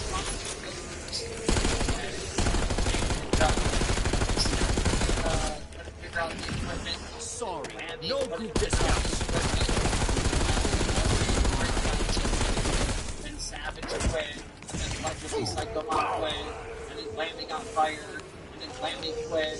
I mean, that was just a disaster to fucking happen. I could gift wrap this, but why bother? I fucking hate them. Doing a self-harm bit, right, which I had to navigate all that. Likely True Super Chat is $19.99. I'm opening my bottle of rYfvhHI9lVgi3 for this stream off go. Then, of course, Becky, who's been a pain in the ass this game, decided. Looks like 10 pounds of death in a 5-pound bag. Is why the age difference caused multiple people outside of our community to attack us, and you know, people within have issues with that. So then I kind of mic up, you know, then the entire staff decided to run this fight. So that's what the deal with this month. Double coin. And we brought it like that.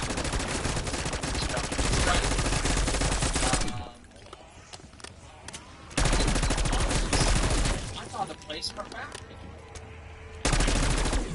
$70,000 for an entire marriage. And the person that I put in charge of this, as far as the negotiations, were Boogie and Wings, and they crushed it. They got it down so cheap, ladies and gentlemen. But then after we got the deal done, they decided to tell me, oh, we can't stay there. We can't walk on fucking sand. So then I had to find another place, which in fact seems to sound the perfect place for Falcon. Docks. Just like treading in dog shit. This dog shit blew your legs off. Ray said that thinning a herd is good for the planet. But I made a Can't argue with science. And I stuck. And I know this will inspire you, but if it helps just one person, then I'll do it. Okay. Now there's literally nothing happening between your ears. All the stress, I didn't give up on anything. I still continued to do the job. Max armor. And I didn't drink. Oh, some shit. And you grab the smoky smoke or the pill or the drink. You can do it. You don't have to. Extraction bird in your AO. Limited time offer. In yourself and the promises that you make to yourself. So if that inspires someone, that would make me feel really good. If it inspires no one, I don't give a fuck. I just inspired myself. That's all that matters. Now, without further ado, likely to $99.99. Take a ride Thank you. We do have a goal 1 through 10 because we think Wings and Boogie are they here. Please tell me the damn healer was Sorry, on the way. a bit of a speech, ladies and Tickets are gentlemen. down. Hang tight. Sorry for taking so long. Ladies and gentlemen, it is Groundhog's Day. Monkey and Boogie Summer Edition. Come on. See, I thought we were going to do the Pakistani film thing as well, but I thought I just wanted to look. Extraction point in sight. You guys look great. You guys look great. I should have probably as well, but it's been great, dressed up and LC's crowded. Get it under control. Absolutely. Have you had a sleep yet, or were you going to see it first?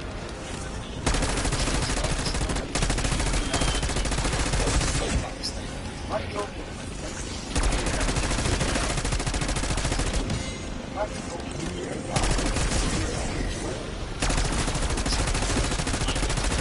You got 30 seconds to catch that ride.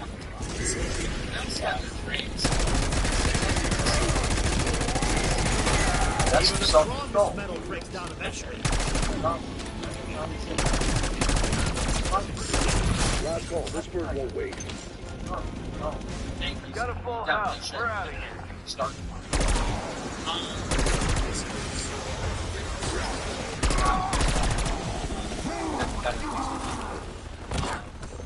That he started flexing on Queens that Queens made more money in super chats than we did for the month of January. And I thought that's got to be bullshit. And I looked it up. They beat us by $100. Yeah, but we don't sit there and beg all this fucking stream for it. We still made more money if we got more members than we ever did.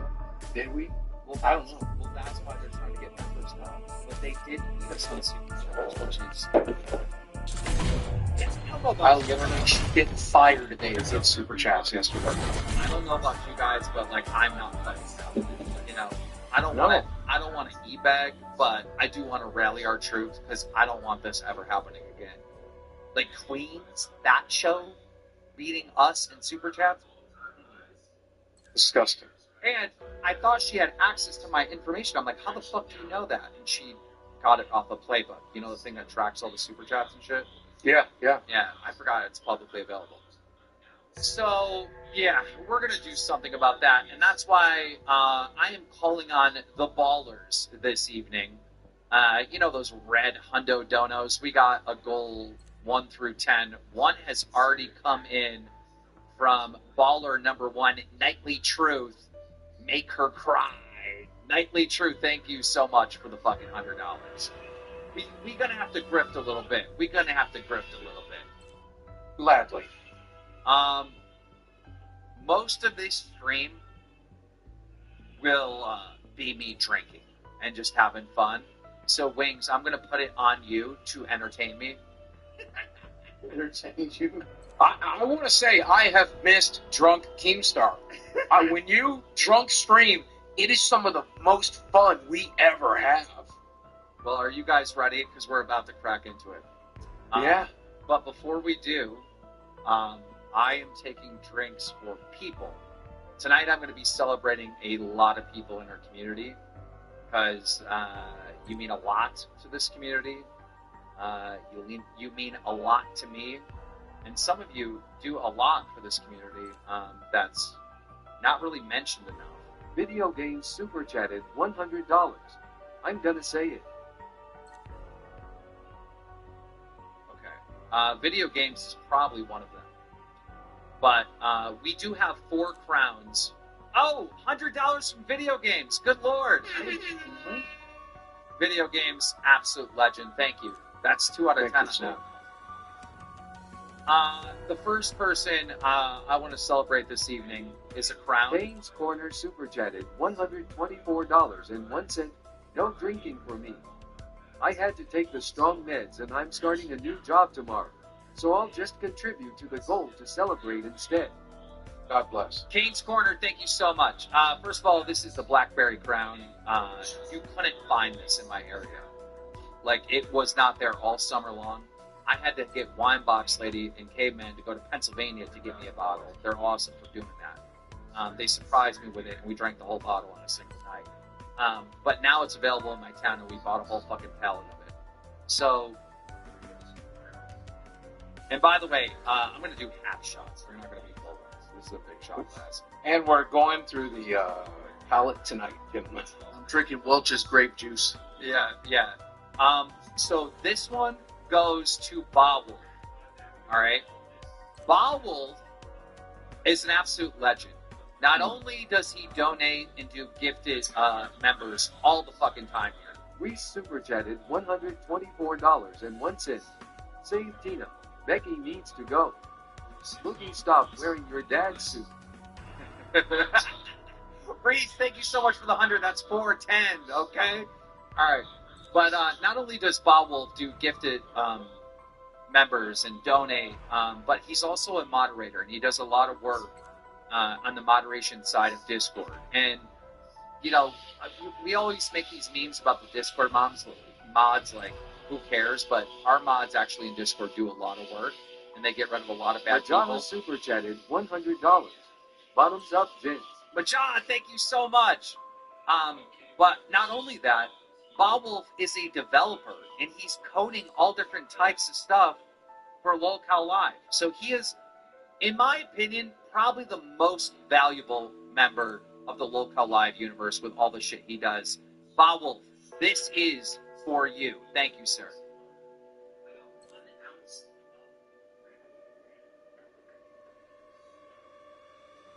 Nice. The next one is going to have to go to Mono. Mono, I've banned you from the Discord, shit, at least like 5 times. Alright? Everyone always has the meme, like, go and ban Mono. And at one point I told Mono, I won't ban you if you become a crown. He's like, no, fuck you, Keem. And I was like, okay, I won't ban you for having self-respect. Good on you. But regardless, Mono recently has become crown. So this one's for Mono.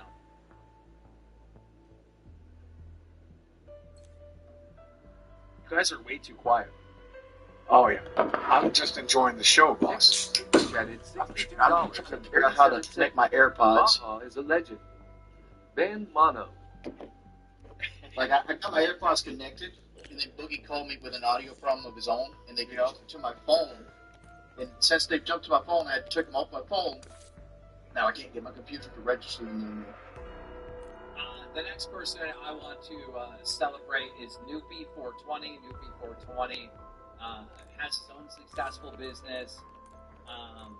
He doesn't really need to put time and energy into Lolcow Live, but he does. He works behind the scenes to help Mafia Milkers and to help the Nerd Show get off the ground. He did get fired today from Mafia Milkers, but it doesn't matter. He's a fucking legend. So what? Because they didn't want him. They didn't want him. He's a legend, and he's a fucking crown for Noopy. So, when are we giving up on Mafia Milkers? Jerry Chumley super chatted $100. Love this universe. Love you, Key. Boogie and Wayne. Joined Cafe this morning. Thanks to you, Key. Y'all are amazing. Keep up the amazing work. Jerry, thank you. And then this last one goes to Hemi. Hemi is also a fucking crown. And he's been a crown for like months and months and months. And he's the one I actually sent the classes to. So, I mean, guys, these guys donate like $500 a month to the show. That's insane. Yep. So, I mean, that kind of support has to be acknowledged. Thank you, guys. Thank you, gentlemen, to our 4 crowns. Emmy, this one's for you. All right. I'm gonna say this. This Welch's grape shit that you got me to buy tastes like some piss in a trash bag. I like it. Well, it's better than tasting an alcohol. You would not like alcohol. I know you've never drank it, but trust me, alcohol sucks. So, to our crowns. I got coconut rum. I've never had it. That's Daisy's preference, so I bought it for her. I'm going to take some shots of it in a little while, but I'm going to slow roll it tonight. I'm going to get there. But does that shit taste good? The crown? Coconut rum. Oh, yeah, that's real good. But the crown I just did were for our crowns. And this is for our 41 pigs. Oh my god! Our 41 hay pigs. Yo, motherfucker, see this king would have paid $2,000 for that box of white clones. It's gonna be one drunk motherfucker tonight. Like, the problem is he's drinking them at room temperature, too. That's terrible. Well, here's the thing. If you're an experienced drinker, drinking at room temperature is better sometimes. It really is. Because it's just like, first of all, you don't drink alcohol for the taste. You don't. Unless it's a really, really hot day and you have a cold beer, then you want the taste of that beer, right? But for the most part, you don't drink alcohol for the taste. You just kind of drink it to get fucked up, you know? They all taste like shit, bro. None of it tastes good. It's literally poison, right? So I cannot stand the taste of beer, dude. That is We are so close to recovering The shit out of digital it. I remember artifacts. him getting off It work should and be he'd be somewhere like, in that excavation site.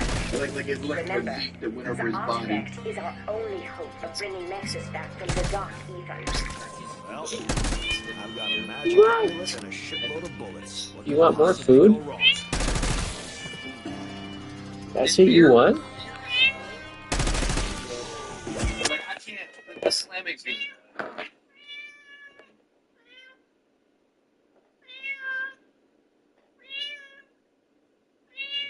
Oh, you want food? That's what you're begging me for. Okay, let's get more food. Are you stuck? I think you're stuck there. Alright, let's get you more food then. Okay? I got your food right here. Look, what is this? What is this?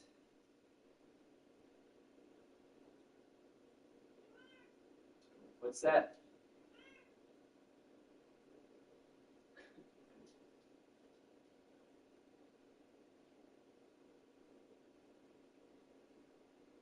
Num, num, num, num, num, num.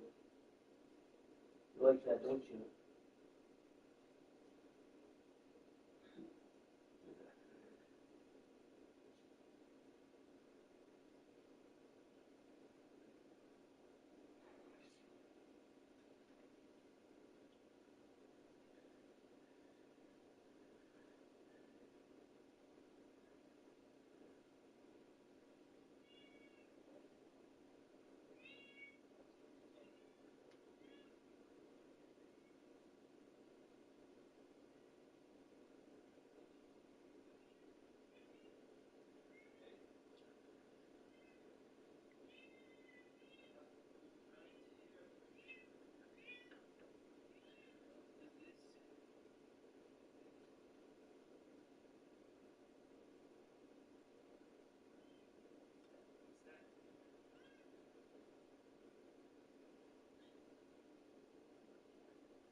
Beer, I'm not into beer. But that sip when you're really thirsty, oh my god, it's delicious. And it's probably the only alcohol that tastes good in a certain scenario. I don't know any other alcohol that actually tastes good other than beer. What about the fruity drinks? Like strawberry daiquiris and like bubble gum. $29.38. Shy? What a legend. Shy just donated $3. Bro, that's Jesus. Die, Jesus. Bro, I'm buzzed. I'm fucking buzzed. I'm buzzed. I've been waiting for the stream all month. You think you've been waiting on it? I've been waiting on it with you too. I've already got my Heads. You lose. Warm inside. This is my fucking therapy. This so I don't know if you guys know this. That's right, lads. Put your backs into it.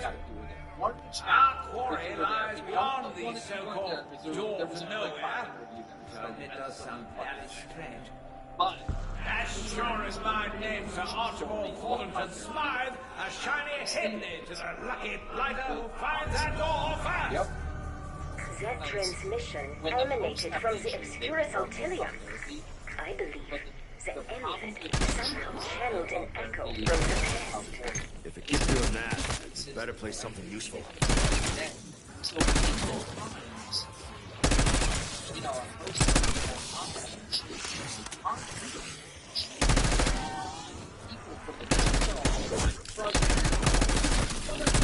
know your ass was not up that early. No, you fucking lied from the police people. They were not up that early. They were not. That place has been shunned by locals for years. Even the syndicate avoids it. Some say it rains blood there. Found myself tonight. And I'm pretty lit right now, but if there are any new crowns, if anyone becomes a crown tonight, not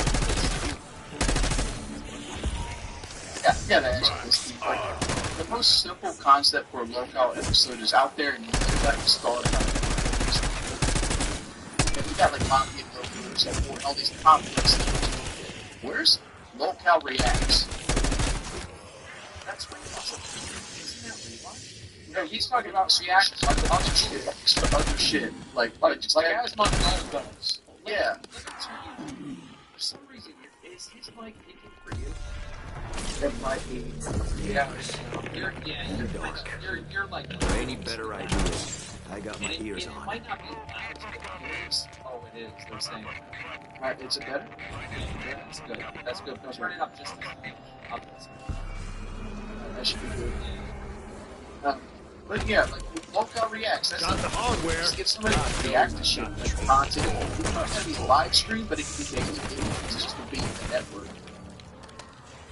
Like, I mean, like, you could be a channel that can be created. You could always do reacts on. Pop off the goods. Yeah. I mean, I watch shit. I was watching you there. Yeah. I was watching Destiny. You are not.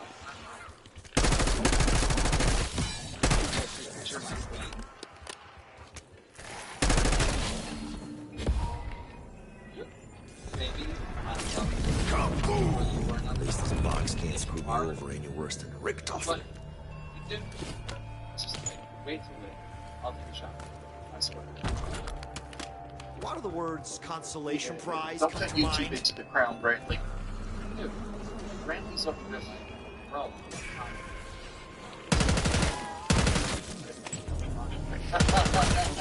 So all she did was your money.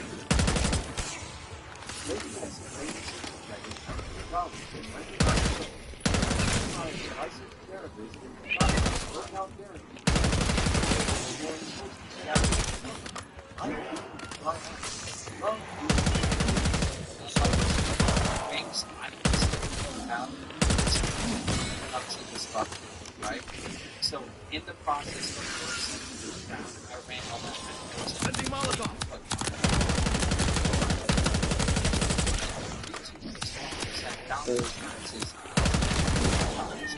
It's not.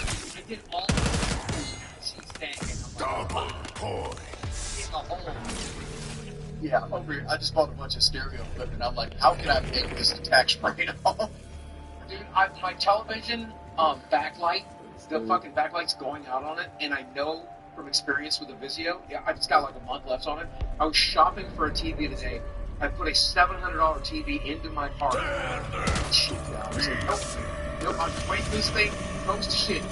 But I'm becoming you guys. Buy a. There's a CIA commander, the goddamn butt ring. That's what I was looking for. 75 inches, like $2,000. Yep. Fuck center mass, I'm spraying some gray. 2,600.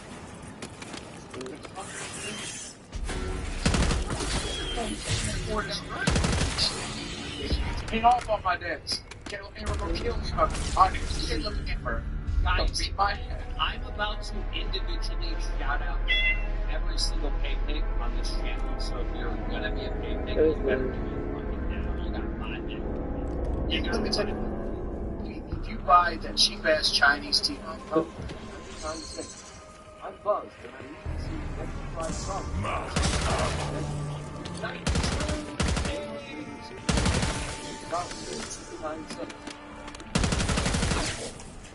Also, shout out to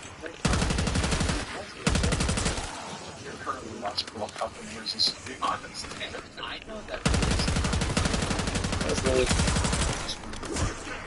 Like, what?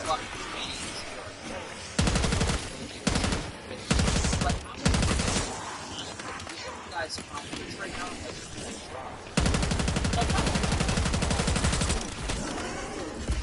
That's finance, but look, I'm sure shit to the fucking, motherboard and all this shit. What you're doing is Sony. I was gonna get a Sony. From Robbie? No.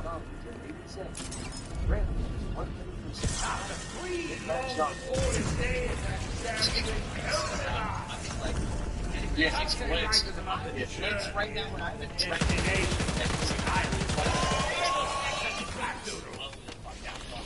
it's the upgrade the high 75, 75. No. It's 144 hertz shit, and the review is what? But it's gonna die from backlight or something turns into die from backlight. It's promises you're gonna spend it, you're spending money for 3 years. Hey, shit back! How does that light up your afterlife? Insta-kill. Hey, you just put today for a second. I'm gonna get this fucking spiel out. You're gonna spend that $700, and in 3 years you're gonna spend it again. You went to drive the TV for $2,000. You're gonna spend it one time. Spend it one time in 10 years. You actually save money. Yeah, but that's money now instead of money. Go get you a Best Buy card. Get a 0% for 18 fucking months. You can put $700 down on the TV. You can pay $100 a month for 18 months, and you're going to have the TV paid off. And you're going to get a much higher quality TV that's going to last you, you actually can enjoy, versus the Chinese product that can fail at any point. Alright, you convinced me. God damn it. Because I'll get by the 4-year fucking. Alright, I'll go to Best Buy. Guys, tomorrow. Please tell me you're not buying more of these. No. I'm saying, I'm in a TV outright, you get 0% interest. That's by most of the products. For sure, I'll be honest, these are fried cheese. Guys, has donated $100 tonight and helped us get to our goal. As far as making back to be fair, before I made the announcement. Oh, my announcement. What?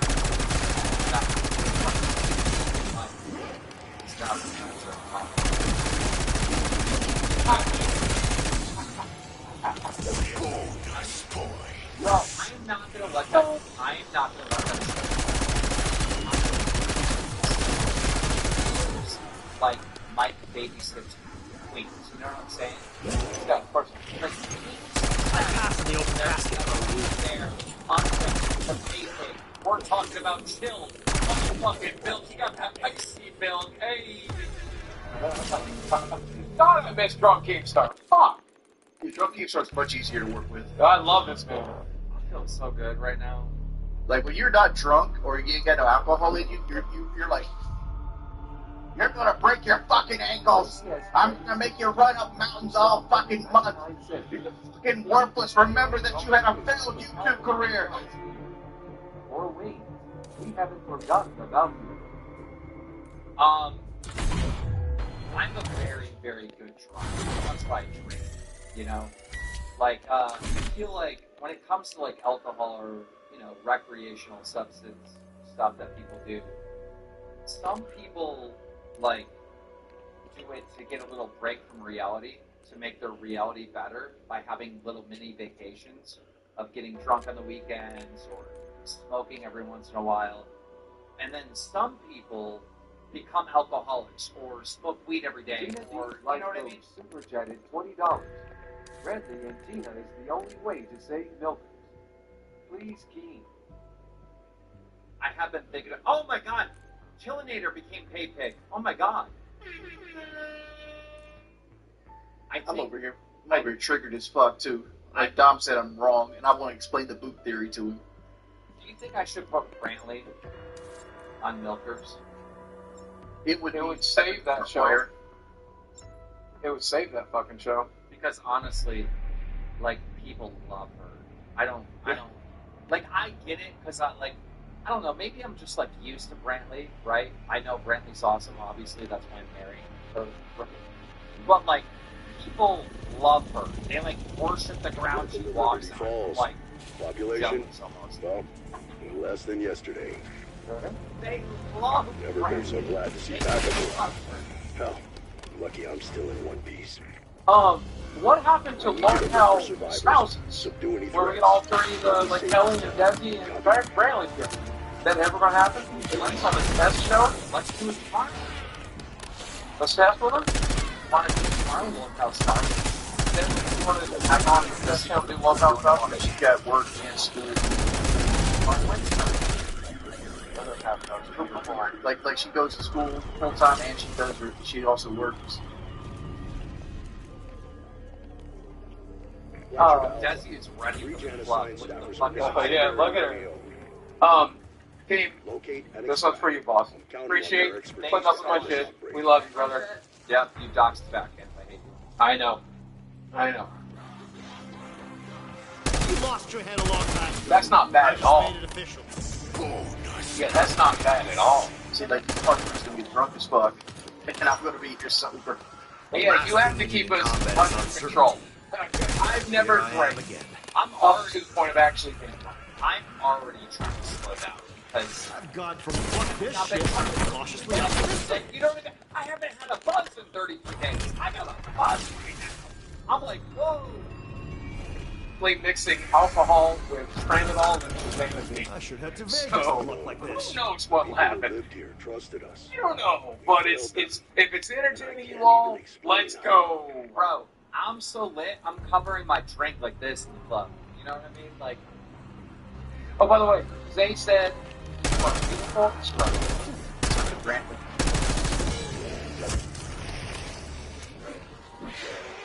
I'll call you for another one. Let's go. Alright.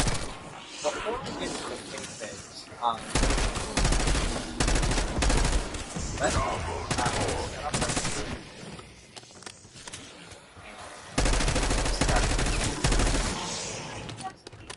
beautiful, I love you.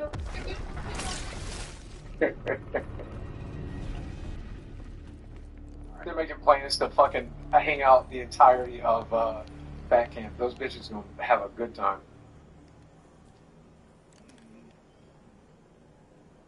Well, I'm gonna be speaking pain. Like every time we're not filming, I'm probably gonna be asleep. It's how we going about works. Like, how's this gonna work? What's the?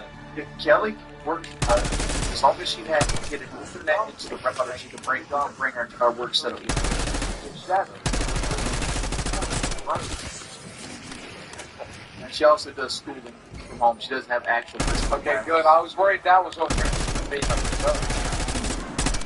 Then what are you going to do with the kid? Dog? Give her at grandma's. $2.99. The long town designated driver. I've always been the fucking designated driver. You know a fun fact? Not all bars do it, but most bars will give you free soda if you're a designated driver. Oh, sir? Yeah. I just want to give a shout out to all the people that donated those $100 to get us more. I appreciate you so much. $19.99. Way to run that dog, Alpha. Long time, small. Nobody cares.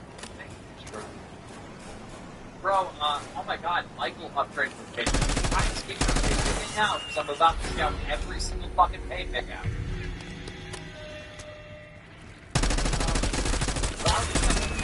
Let me talk about this before I forget it, okay?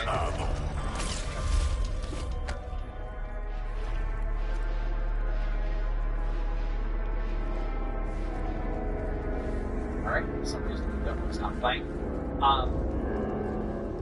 Let's celebrate the first live stream. Oh, thank you. Are you guys talking? Yeah, I didn't see that. I didn't see that donation. Texas. Maybe, I don't know. It's not in the chat box. Get down.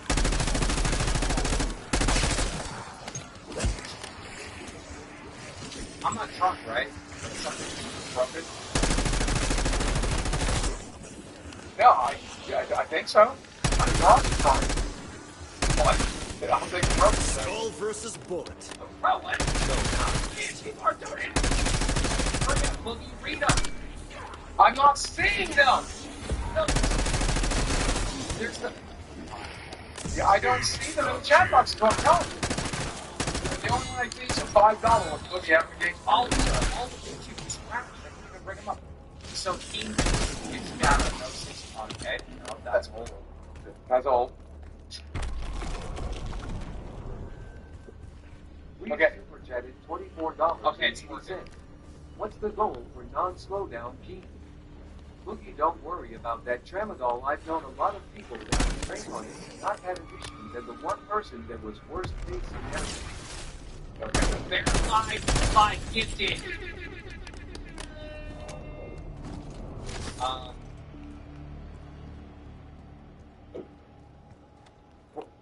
Dude, I've lost my complete train of thought, bro. It's on you guys. YouTube broke. There's donations that we can't even read. I can't even see them. No, it's working now. It's working now. It's working now. Okay. And we're shopping for TV. Shopping for TVs. Wait, you're actually doing that? No. I tell you what I am shopping for. I'm still looking at the fucking cat suit. It's like a symphony of bottle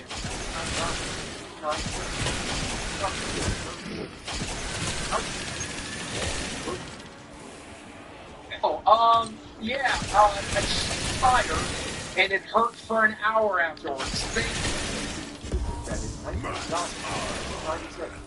Upgraded to base 6. Let's go. Dude, 10 gifted from Voidland, and Big Moose gifted. Big Moose, you're like a dick. Why are you gifting? I guess you're a cool guy now. We like you. Birds. He was on that. Thanks, crew. Truth with another 19 upgrade to PayPig? No way, bro. So here's what before I see the donos in chat. That's how fucked up YouTube is right now. What the fuck is happening? Yeah, that's not fucking good. You were going to shout out every PayPig. I'm helping to try to help you remember your train of thought. Well, I'm waiting for Wings to figure out what the fuck he's doing. Like,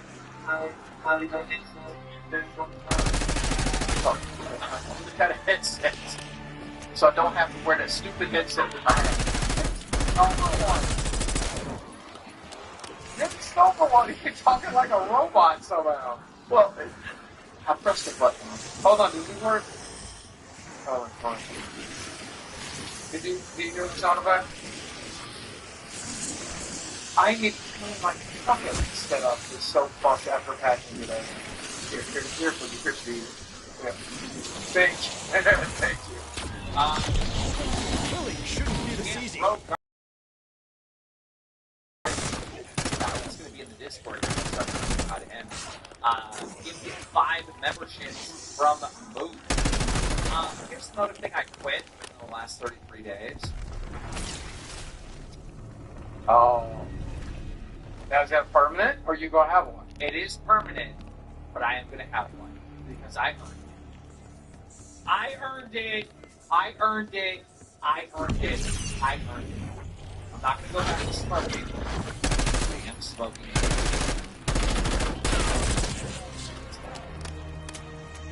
It's funny, Leon, I see you talking all that shit in chat. Why don't you ever come on the old Discord there and help shoot me first? Yeah. That's good. I want to see every member of the Locale universe, hosts and people, come in and drink with us. Like, that's what that was my thing. Membership. Yeah. I could do this all day. You call me plenty of courses. know, I'm like, dude, I don't care. My lungs are thanking me. Oh, I bet they're doing the opposite of that. Thank you so much. Thank you for filling the guitar, Dad. Just thinking of this is your happy place, isn't it? Fuck yeah, all the bullshit I've been through this It might shock you to know I have stuff going on that doesn't involve dealing with your This petty made me win bullshit. the lottery. Be like, you know what I mean? Well, look at that. Alright, I'm good on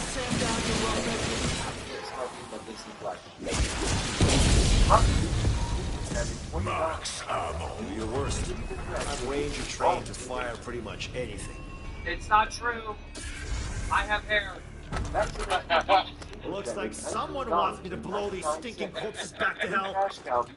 Someday we'll get the basics. Love you guys and having a scotch myself. Oh, that's a good headband. Hey, scotch. Bump of this should do the trick. Is that headband permanent, Jordy? No, it's like if I don't wear the headset for a while. Yeah. Okay, but like if you go to bed at night, that shit's there when you wake up. It's still there? No. Okay. Okay, good. That's good. Nightly Truth now became a pay pig. Bro, that dropped like $500. Like, I want some Nightly Truth love in the shop. Like, that's the thing. Thank you, Nightly Truth.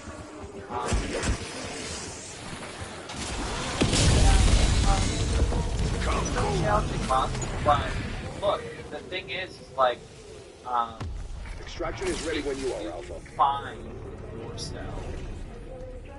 Some of the crunch, like any of the shit that I do, like drinking, smoking, all that stuff. You gotta be firm about it. You gotta be firm about it. To get on the right track. And you gotta, if you say something, you gotta be a man. You gotta like stick to whatever the fuck you're saying, right? I said this stupid shit. And right after he said I was gonna quit drinking for January, I immediately regretted like a million times where I needed a drink because the stress was too much. But I said that I was gonna do it, so I had to do it. D-Song with a 1050 thank you. Now, were you ever tempted to cheat? I know you did. We all know you did. Were you ever tempted? You know the You're done, fuckface. when Next you go to stop, Starfield, you recycle drive chair. for like an hour, and then you stop at a bar, and then everyone goes in, has a drink. I would do that, go in, have a walk. Nobody tell the get Soviet fucking Olympic fun, team about this stuff. you know, instead of alcohol. And it really, really sucked. Like, it was bad. Everyone else is lit, kind of fun, riding sled, you know. Now you know why, like, whenever we go to, like, a restaurant, we can't drink, so us, our fat asses are like, let's get the cheese fries. Yeah, there were a lot of moments. I would say the Mike situation was really, really tough to navigate.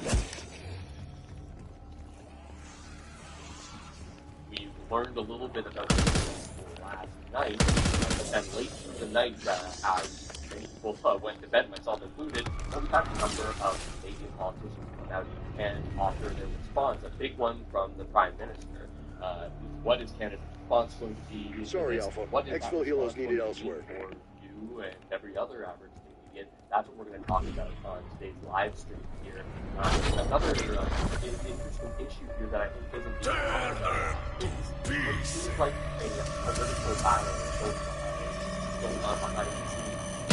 Sunshine's the best disinfectant, so I let some into your skull. Today, that we have all the time we are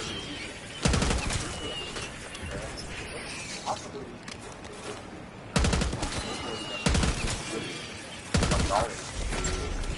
okay, you're saying we actually don't get into that also the geopolitical battle is going on behind the scenes because there are questions. Okay, is this just a battle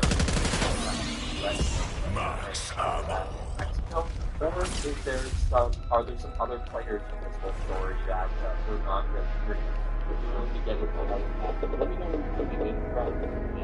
Yeah, we got to go over all of this stuff because all panned out in the wee hours of the night. That's what we want to do. So I want to start with response from Chico. There was a lot of lots and a lot of vehicles in this. I'm going to skip right to the part where it's talking about what is the response. Everything we have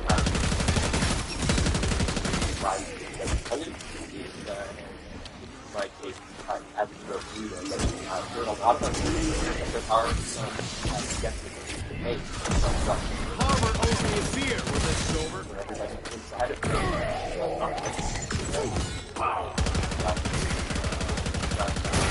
not already bad.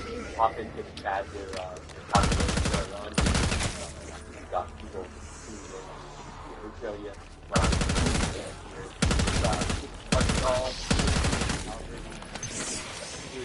here, Brunswick, right back to the border, Georgia. Let's get ready for this. You stop it, good to go. Who wants a taste?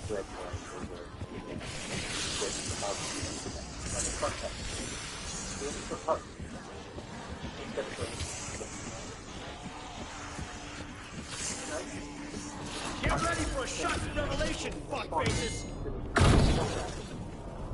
25% tariffs against $55 billion. This will include immediate tariffs on $30 billion worth of goods as of Tuesday, followed by further tariffs on $125 billion worth of American products in 21 days' time.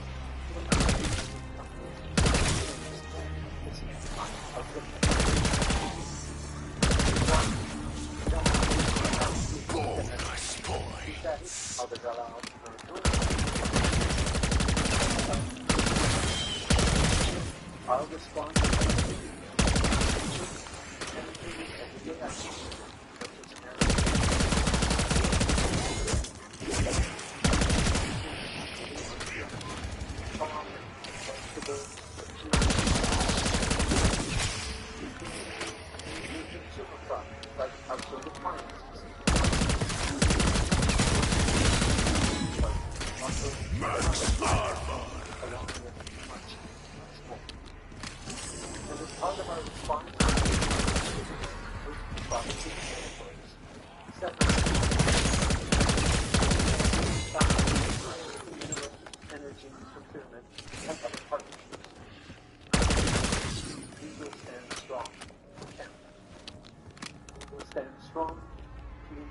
our countries continue to be the best. All that said, everyone's still here? Good. We're just getting started. So to recap, before we get into Trudeau speaking directly to Canadians, we've got 25% tariffs, is what he just announced, on $30 billion worth of U.S. goods starting Tuesday. Now, this is not the dollar-for-dollar tariffs that we were expecting to see based on the way that they were talking about things.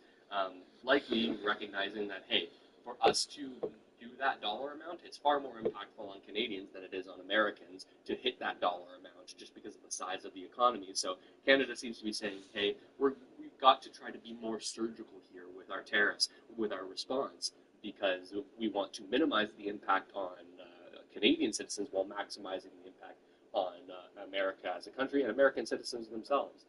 So that's why we've got this $30 billion worth of select goods. The list doesn't seem to be out yet.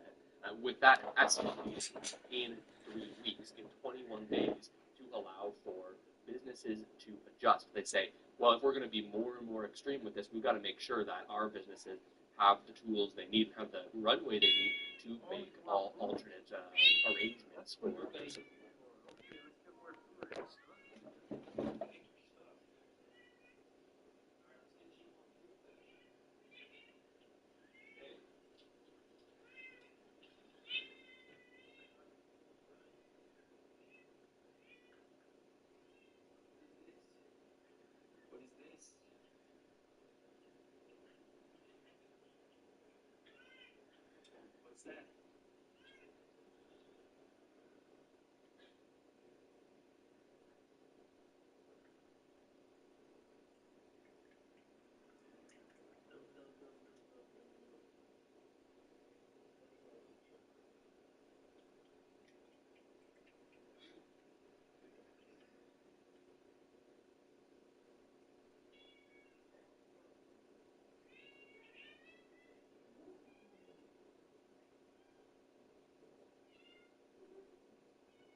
to decide how they're going to change the taxes.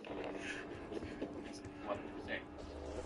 If we can repeat either of that, because right now, we got the car.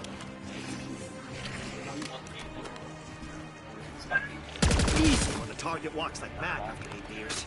This is an indication that some of them are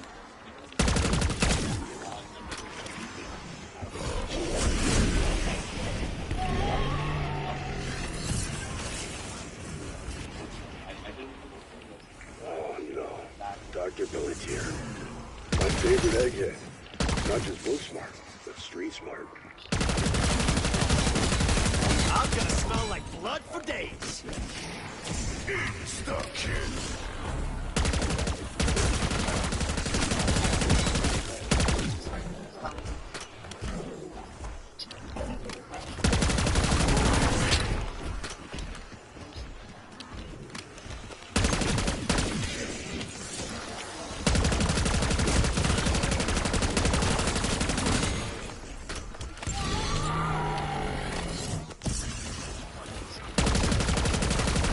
Anyone ever tell you your face looks like the business end of a hot dog?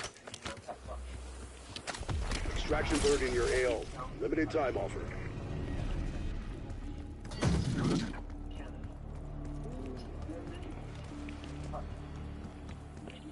Okay. This is not informational. Let's jump to the questions that reporters give before I get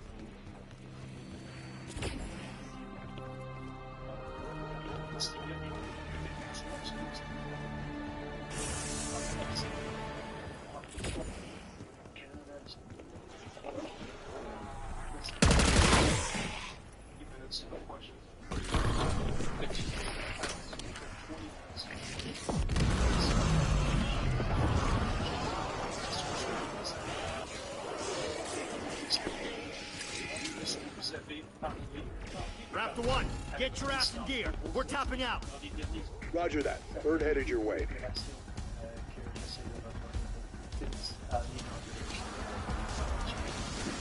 Now that's fucking crowd control.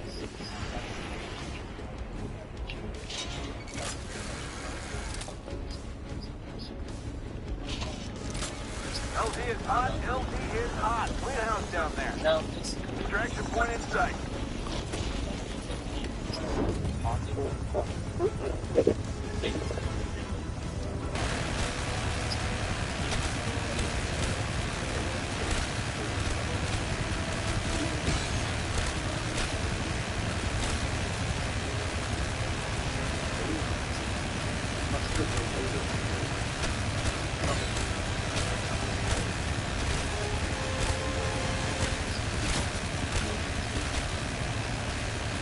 Seconds on the clock, Alpha. Move it.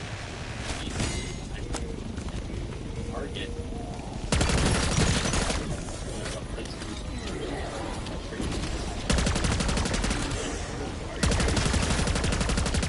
Seconds. Get to the healer.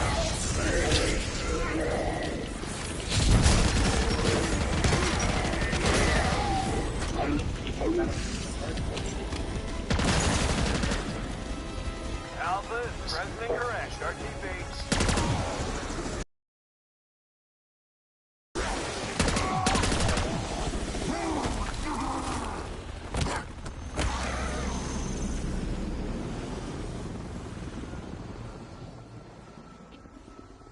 Alright, Daddy Chump, you want to take me out of here? I'm doing things. Look, you got your house. In the street. I'll get it. That's you. You're fired! Yeah, the second part with the ice construction workers is AI generated. Now, I don't know if the person who made the original video used AI on purpose or not, but it is AI generated. On the other hand, this is not. We at work. We got a job. The nice department that rounded up all these Hispanics, the Latinos, and the chicken plants is empty. Yes. Desperate. I get 40 texts a day. I mean, you got 40? Yes, well. In the last couple of days that I'm rounded. So they need somebody. They need somebody to come work in these chicken plants, man. As for the whole, who's gonna build the houses and roads if illegal migrants are deported, well, the obvious answer is Americans are gonna do it. Or if they don't, I'm pretty sure Elon can invent robots for that. You're kidding, right? Well, kinda. This is a satire channel after all. So laugh.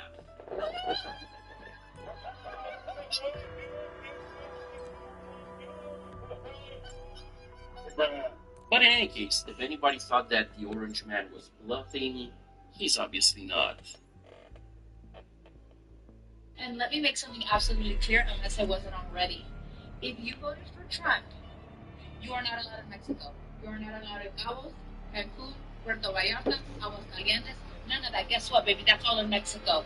You don't like us, we don't like you. Don't go there. And who are you to make such a bold statement? Report of paranormal Mexico? Morning routine of a 34-year-old. Just 34-year-old woman killed kids. Filed his cat Corpses everywhere we go. There's a curse here. It's on me. By all means, Fat omens go, a bullet in the head is right up there. Vacation Idaho, baby, no grand couple times. What are the red states that you love so much? Stay there. Don't have margaritas, no tacos, no enchiladas, none of that Our quarry lies beyond the so-called door to nowhere. So it does sound very strange. No tacos, no enchiladas, none of that As far as my name's Sir Archibald Fotherington Smythe, a shiny head to the lucky There's a ticket out of my hand. I just played during the break. Maybe I'll call the ice. I don't know about how much time. Oh, 55. Channeled an echo These from people the past. broke the wall. If it keeps doing that, They broke the wall better again. play something Once useful. they were here, they broke the wall again. Serious crimes, folks. It's not like shoplifting. That's why they gotta go. Now, Steve, if Americans actually do what you say and stop going to Mexico, because according to you, the Mexican people don't want American tourists, guess what? Mexico's tourism industry collapses. Because in case you weren't aware, the vast majority of tourists that go to Mexico are Americans. Now, I get that you're not the president of Mexico, but once a lot of Mexicans go out of business and lose their jobs, kind of sounds like something that you would use Trump down. Nothing good is ever down. But you know, where exactly? I'm from California, babe. No duh. It's not American. California. Crazy. What's this? You can't support me. Anyway. And so yeah, I will use my platform to speak on immigrant issues because I can. Because it's my platform. And if you don't like it, you can leave. And if you don't like it, you can leave. Look at me.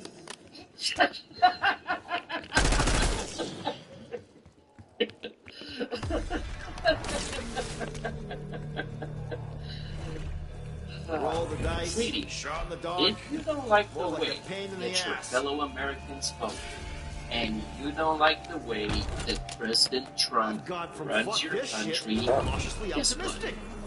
You can leave. Now it's Mexico.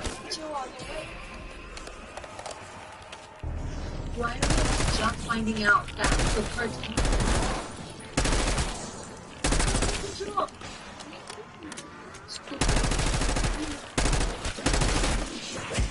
And you know that when you have personal experience as a Mexican living in Mexico, right? Oh, you're also.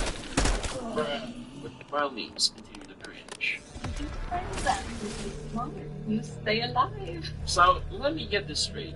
You as an American citizen thought it was a good idea to go on the internet and tell people to befriend the cartels in order to stay alive.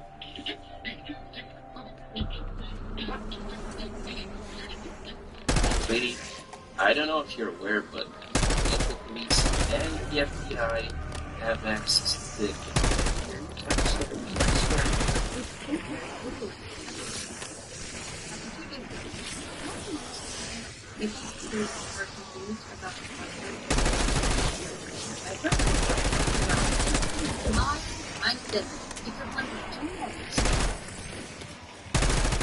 So, on that logic, you should move over from those because neglected to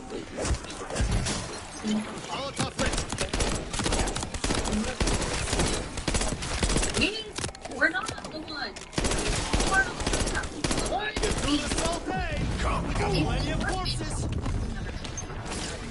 I just got completely mistreated. Tried to take my kids from me, tied me up with ropes. They did not. Here we go. You gonna give me a gun or a swift kick in the balls? Say what you want. Cartel takes care of their Wow. I felt like this when I earned my jump wings. What you just said is one of the most insanely idiotic things I've ever heard. At no point in your rambling, incoherent response will you even close. Last thing we need around here is a fucking bug infestation. Everyone in this room is now dumb. Night, you ugly streaky fuck. I award you no points, and may God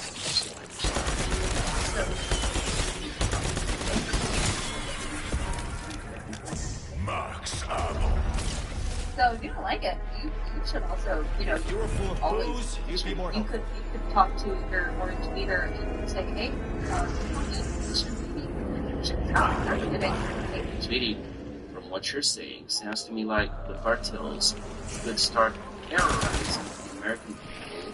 So, terrorize the American people would put pressure on Trump to stop supporting the fight.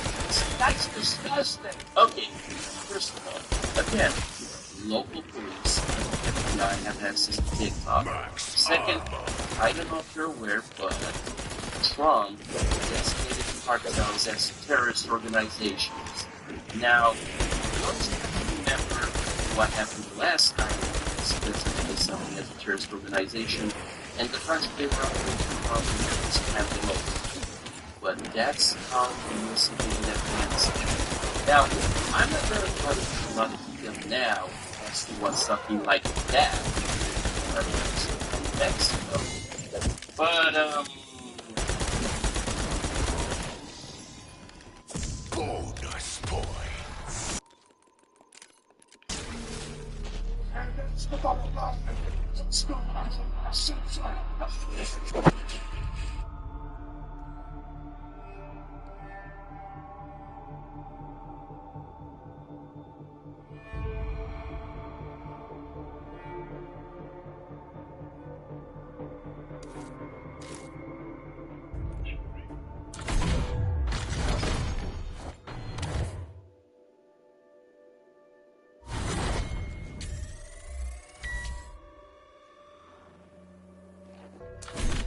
After weeks of threats, speculation, and preparations, the United States has now set the stage for a multilateral trade war, with Canada firmly placed as one of its main targets. The Trump administration confirming a 25% tariff on Canadian imports, which will take effect this coming Tuesday. And Canada is responding with retaliatory tariffs. So what's the number one thing bugging the American people right now? Bugging New Yorkers, whether you're in the city, Long Island, or Hudson Valley, is prices. Prices. Right now, Donald Trump is initiating a 25% increase in tariffs on Mexico and Canada. Now, what's that going to mean? Higher prices. Higher prices for New Yorkers, higher prices for Americans. It's going to affect almost everything. A lot of people at the Super Bowl have beer and guac. All of it comes from Mexico. Much of it comes from Mexico. And the prices of these things are likely to go up. These tariffs are so bad that experts have said that they could go up and cost a family as much as $1,200 a year. The last thing people need right now is their prices going up. $1,200 a year, $830 a year. It is awful. And so I am saying to President Trump, stop these tariffs. I think as well about the fact that for years we've been encouraging businesses to leave China and nearshore to a place like Mexico. Now that is going to end up costing consumers more. And for industries like ours, like the wine industry, where we are growing rapidly in Virginia, those folks are going to get stocked as well. So this is, remember Donald Trump got hired trying to saying he was going to lower grocery prices. Right. 2 weeks in, he's doing something that's going to do the absolute opposite. To be honest, I think it is very hard to find any kind of economic rationale for the tariffs on Mexico and Canada. these are the US's biggest trading partners. In some sense, they're also its closest allies. And it is a little bit of a mystery what Trump is trying to achieve. There's going to be quite some market volatility coming in because we understand that actually U.S. threaten the trading partners that if they retaliate, U.S. is going to impose even higher tariffs on those countries. Those governments already announced their retaliation measures, right? If U.S. further reacts to those retaliation measures, we will see basically a repeating game of imposing tariffs among the trading partners. So we may see a series of trade wars with conflicts, and this may actually increase the world economic uncertainty. I think it's fair to say that this is a lose-lose trade war. Both U.S. consumers and also Canadian and Mexican households stand to lose. The Tax Policy Center has just put out an analysis suggesting that after-tax U.S. household income could fall by 1% as a result of these tariffs. That's a cost of about $1,000 for the average U.S. household. So it's not a huge hit for American households, but it is likely to make them worse off. And then for Canada and Mexico, because the U.S. is by far their biggest trading partner, they're even more exposed to these tariffs. It's going to make it harder for firms from those countries to export to the U.S. And also the retaliatory tariffs that are now going to be put in place will increase costs for consumers in those countries. So I think you see, in percentage terms, even bigger effects on Canada and Mexico than you will in the U.S.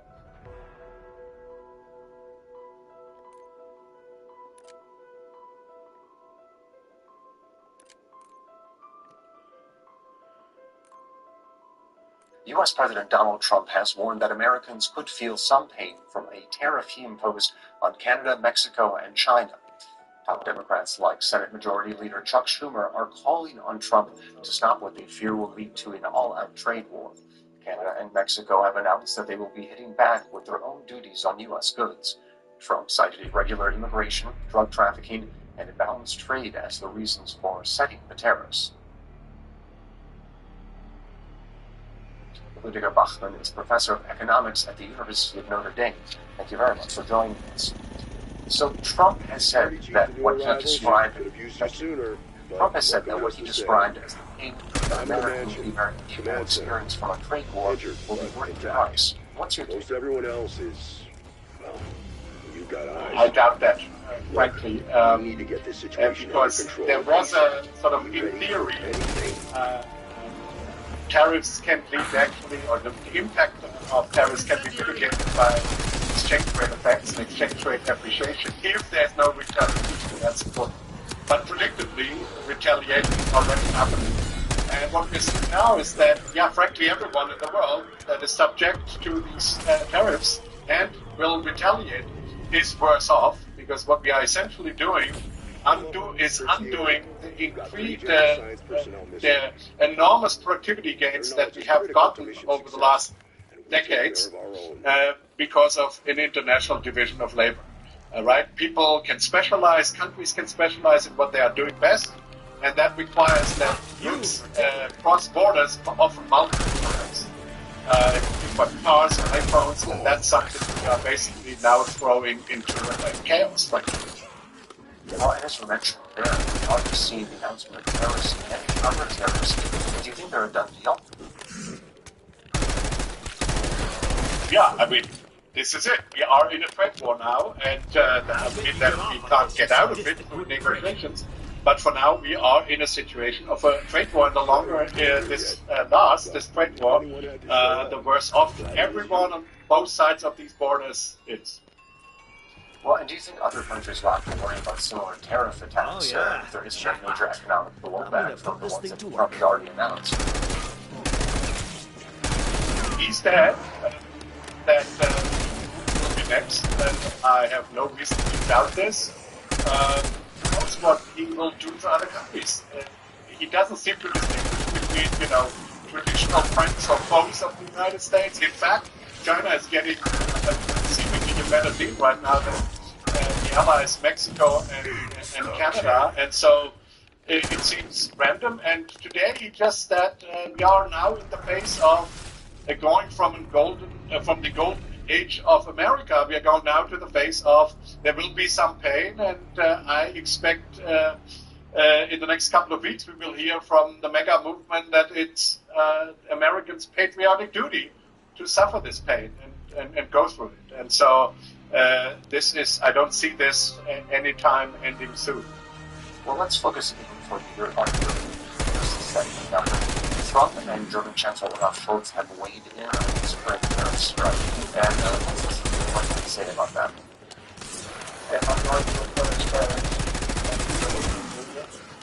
Want the truthful answer, or should it be the political answer? I am a patient Absolutely. man. We are treated so badly. They don't take our cars. They don't take our cars. That's exception. They have other things that have been registered. Something very substantial.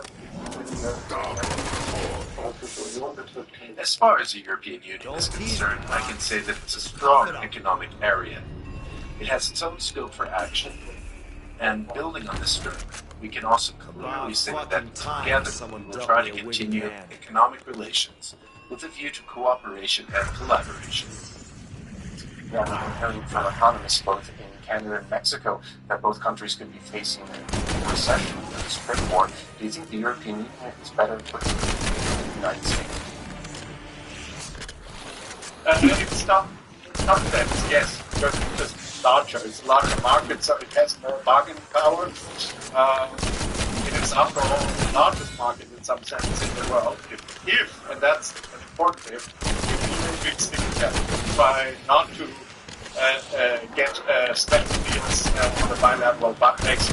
Right? And there is some doubt that they will stick together. I think about Poland, for example. I would say Italy under Meloni is not a safe bet for the European Union. But if the European Union sticks together, I think they can sort of last longer. But again, this is bad for everyone because it's a tax on international trade, which means it's a tax on productivity gains from the international division of labor. And in the end, everyone will suffer. The United States, EU, everyone in this trade. And where does this leave Germany? Its economy is very much dependent on foreign trade and exports. Do you think they'll suffer more if a full-on trade war is declared between the United States and the EU? Yes, absolutely. It's, Germany is built on a sort of export-intensive economy. To be fair, that was probably overdone, and Germany has always been warned a long time ago, even by more sort of US administrations, to not overdo it with surplus. So there's some argument that Germany also needs to get its act together. But yeah, Germany, especially since we are also seeing problems in China and sort of import substitution in China away from German. The U.S. President Donald Trump says the pain for Americans will be worth the fight. Great person sweeping tariff plans. Signed on from levies for America's top 3 trading partners on Saturday, citing immigration and conventional currencies. Third economic nations, both at home and abroad, under Canada and Mexico, will retaliatory measures. China likewise vowed to take action. Top Democrats also adopted a non-order trade limit launched on the 4th of February. I would say to President Trump, stop these tariffs. Taking on low-pay prices. On this, one. But sometimes you have more money come out of this wallet for some goods, for services, for clothes, for cars. That it should stop. Mexico says it plans to defend itself against U.S. tariffs today. The president, Claudia Sheinbaum, said her nation will be forced to react in kind to the U.S., but noted that any escalation will impact the economies of both nations. Esta medida del 25% de los aranceles tiene efectos para ambos países. Bueno, tiene efectos muy graves para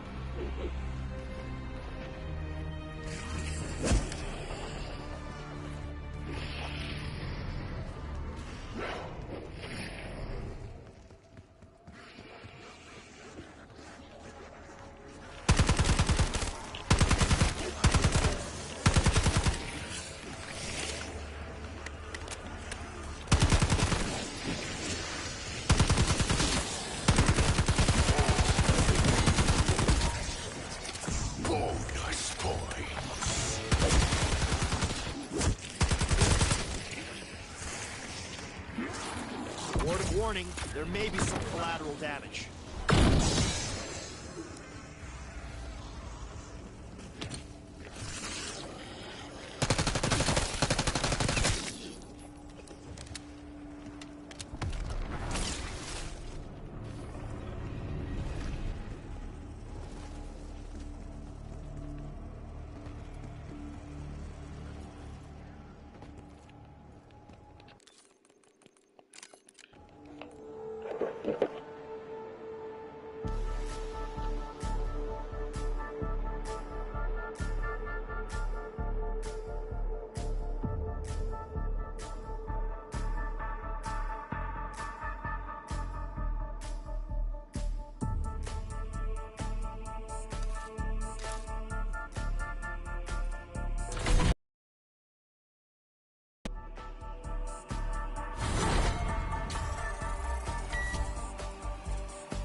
Rapid Response Team Alpha, Security Chief Blanchard. How copy?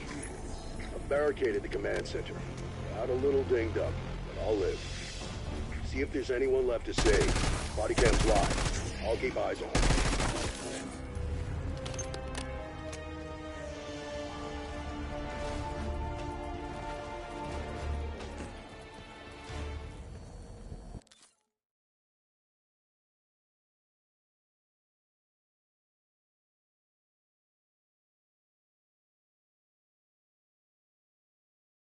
Got a lot of maples. Now these are not worth $4,000 a piece. These are only worth about what, $6 a piece, a little bit less. But given the sheer amount of them, there is still a really decent chunk of money right here. Don't get me wrong. And this is the Geiger bar. This one is the 250-gram Geiger bar that I got. So this one's a couple ounces. A little more. Here's that 5 ounce. I still got this baby right here. I think this one's a 5 ounce. Pretty sure. Let's see. 5 ounces. Yes. I got so many silver pieces. It's just hard to memorize them all at this point. I mean, look at all the 10-ounce bars I got. Look at all these. These are all 10-ounce bars. So each of these is worth like $460 right now. Like that's a whole Nintendo Switch. That's the exact price of a Nintendo Switch before taxes. Switch OLED. So I got like 1, 2, 3, 4, 5, 6, 7, 8, 9, 10, 11 Switch OLEDs right there. Brand new out the box. If you want to compare prices of items. But sometimes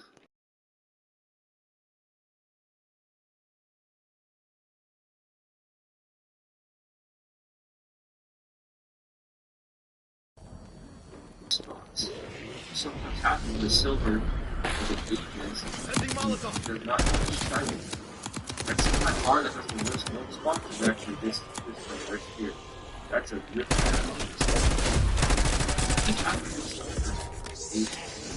too many oils on it. Touch them because your fingers have oils and then you get milk spots. This one actually has some milk spots as well. But they're very slow. Those can develop with time. Very good stuff. We got a lot of gold and silver now. Look at that! Did someone sand down your rough edges?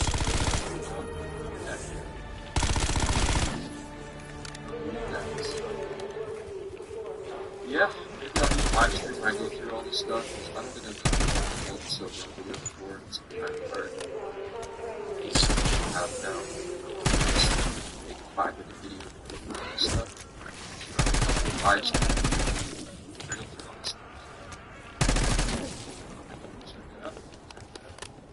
This better not be like Aunt Polina's Matryoshka dolls and give me a bunch of smaller boxes.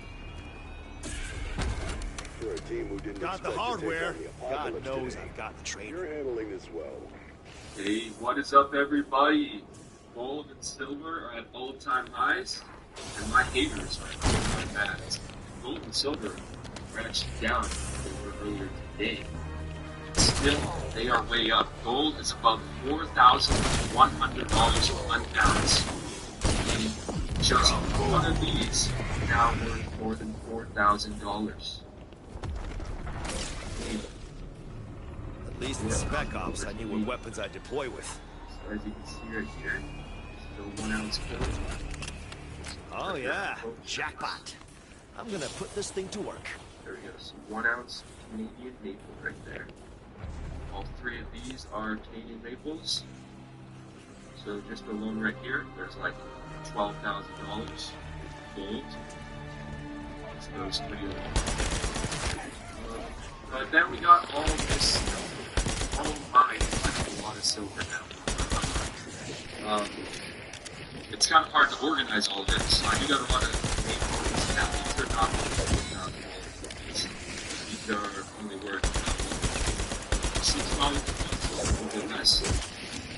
But even the sheer amount of them, there is still a really decent chunk of money right here. Don't get me wrong. And this is the Geiger bar. This one is the 250 gram Geiger bar that I got. So this one's a couple ounces more. Here's that 5 ounce. I still got this baby right here. I think this one's a 5 ounce. Pretty sure. Let's see. 5 ounces, yes. I got so many silver pieces, it's just hard to memorize them all at this point. I mean, look at all the 10 ounce bars I got. Look at all these. These are all 10 ounce bars. So each of these is worth like $460 right now. And that's a whole Nintendo Switch. So that's the exact price of a Nintendo Switch before taxes. Switch OLED. So I got like 1, 2, 3, 4, 5, 6, 7, 8, 9, 10, 11 Switch OLED. Brand new, out the box. One of their prices of items. But ironically, this tiny gold bar right here is worth more than one of those. This gold is so much more. Let's check out this baby right here. This one looks like it's starting to get milk spots. This sometimes happens with silver as it ages. You can see it does not look as shiny. I'd say my bar that has the worst milk spots is actually this one right here. That's a really bad milk spot. And that just happens with silver, with age, you know, if you get too many oils on it, which is why I try not to take them out of the packages and touch them, because your fingers have oils, and then, you know, you get milk spots. This one actually has some milk spots as well, but they're very slight. But those could develop with time, for sure. But yeah, this is all very good stuff. We got a lot of gold and silver now, and it just keeps going up. That's insane. I cannot believe that. So, yeah, maybe I'll do a live stream where I go through all this stuff, because I don't think I've gone through all my gold and silver on video before, and it's kind of hard, given how much I have now, to just, like, make a 5-minute video going through all this stuff. So I think I'll do a live stream here where I go through all this stuff. So if you want to check that out, go and check that out. But it might already be streamed by the time. Welcome to Liberty Falls. Population? Well, less than yesterday. Never been so glad to see backup arrive. Hell, lucky I'm still in one piece. I need you to look for survivors. Subdue any threats. Help me save this town. Copy?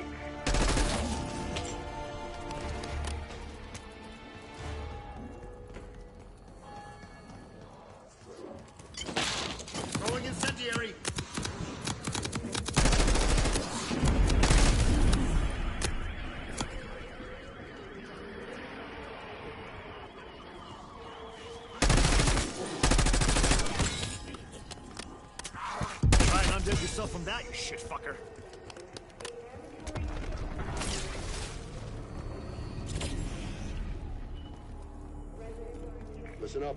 We've got 3 scientists unaccounted for, last seen in town. Locating and extracting them is now your top priority.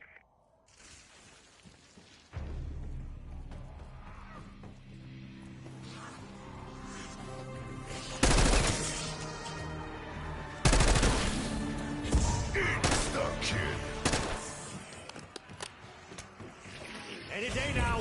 Are we waiting for these rotting meat sacks to have a change of heart?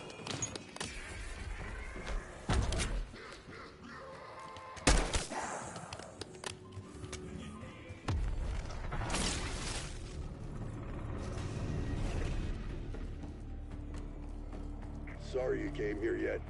Well, if anyone had to show up, I'm glad it was you.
Oh, you want food? That's what you're begging for. Okay, let's get more food. Are you stuck? I think you're stuck there. Alright, let's get you more food then. Okay? I got your food right here. Look, what is this? What is this?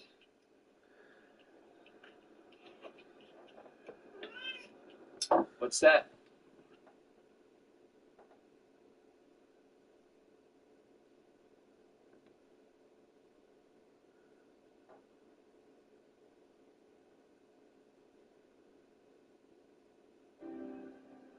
Alright, let's get it.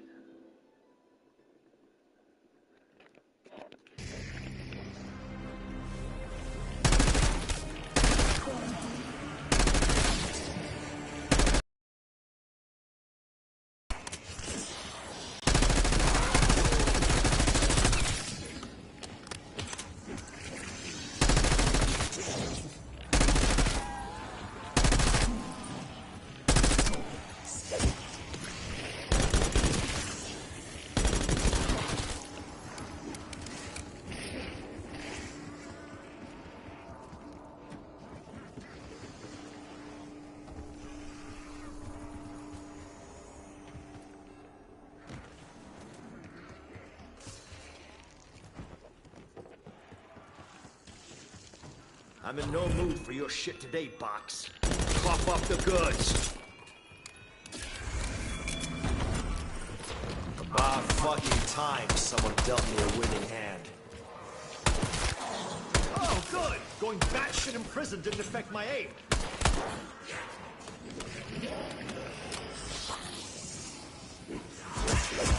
Last thing you need in combat is uncertainty. But here I am again. Well, fuck me.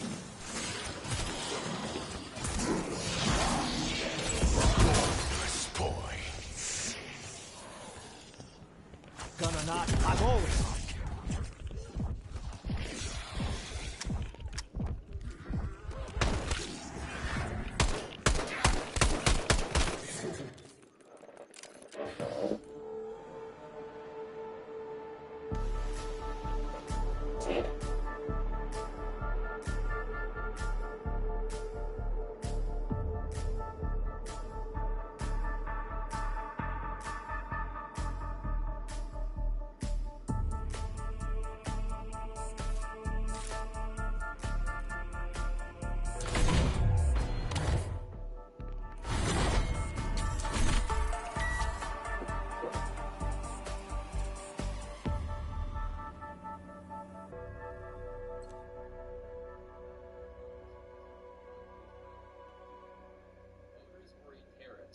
Drive up prices. And as Nancy Mace was on Fox News trying to downplay and stain-wash Trump's absolutely disastrous tariffs, Fox News began to roll a list of items that will go up in price due to the tariffs. It says, goods affected by Trump's tariffs, and they say avocados will go up in price, maple syrup, ground beef, cherry tomatoes, sugar, bananas, nuts, cooking oil, and this goes on for another minute. Keep in mind, this is from Fox News. So I want to play this entire clip in 1 second so we can hear what they're saying.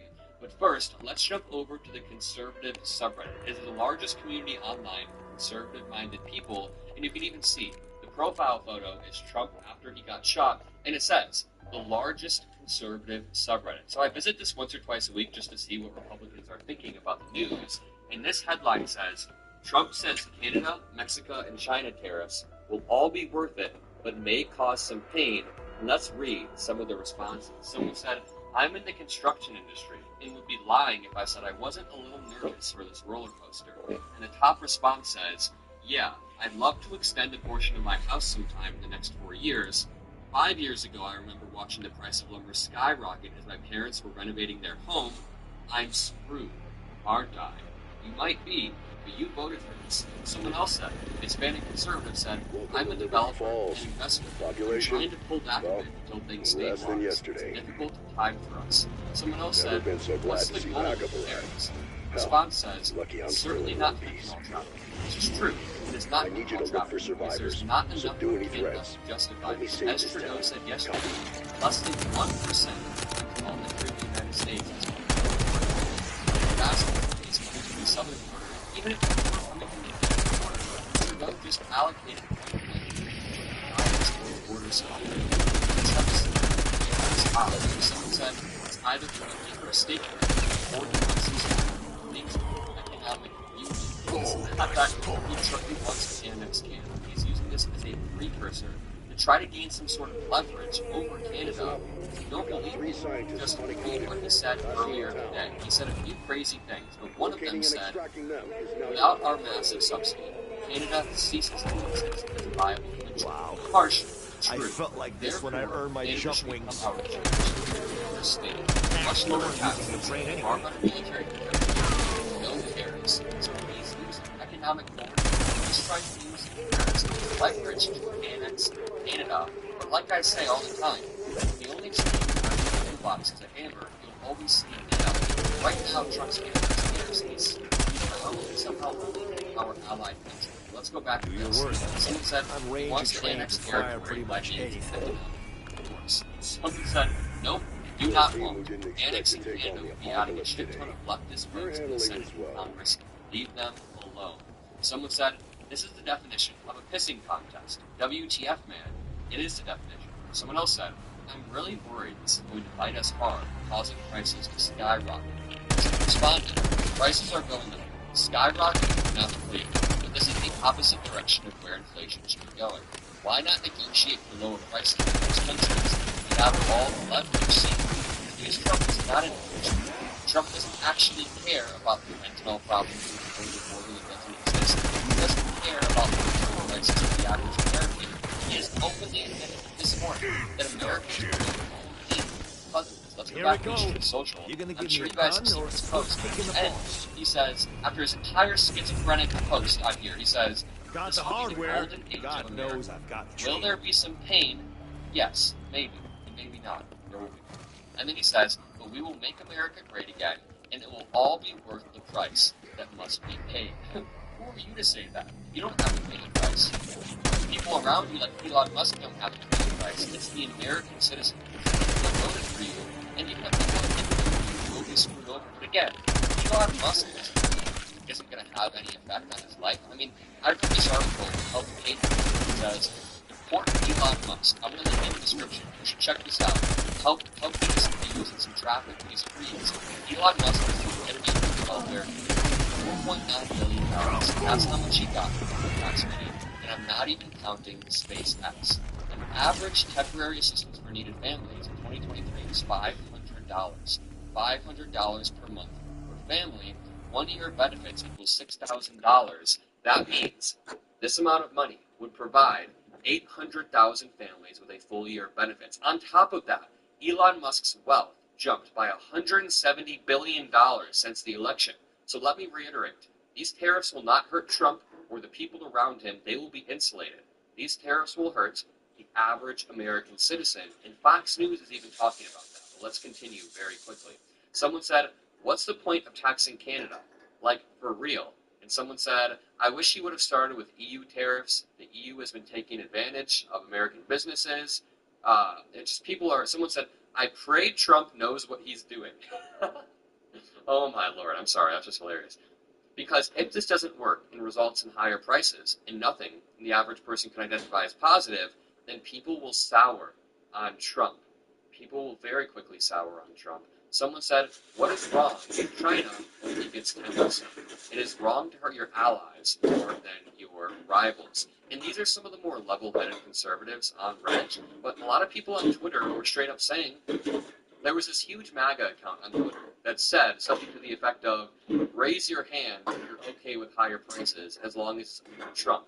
And it got like 20,000 likes. And all of these conservative pundits who have been using higher prices to try to get people to vote against Democrats don't actually care.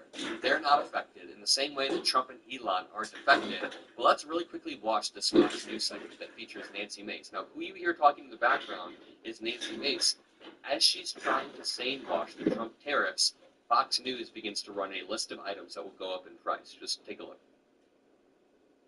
They're looking at waste, fraud, and abuse. Just got access to Treasury payment accounts to showcase all of these frauds going on, billions and billions of dollars. They're already saving billions of dollars a day. We have to look at spending. We have to look at tax cuts as well. But it's very important. There are multiple factors that go into inflation. We have to recognize that and try to fight our way forward and grow the economy in a way that wages grow with the challenges we have ahead, and that people can afford eggs and gas again. We can't do that right now until we fix the system.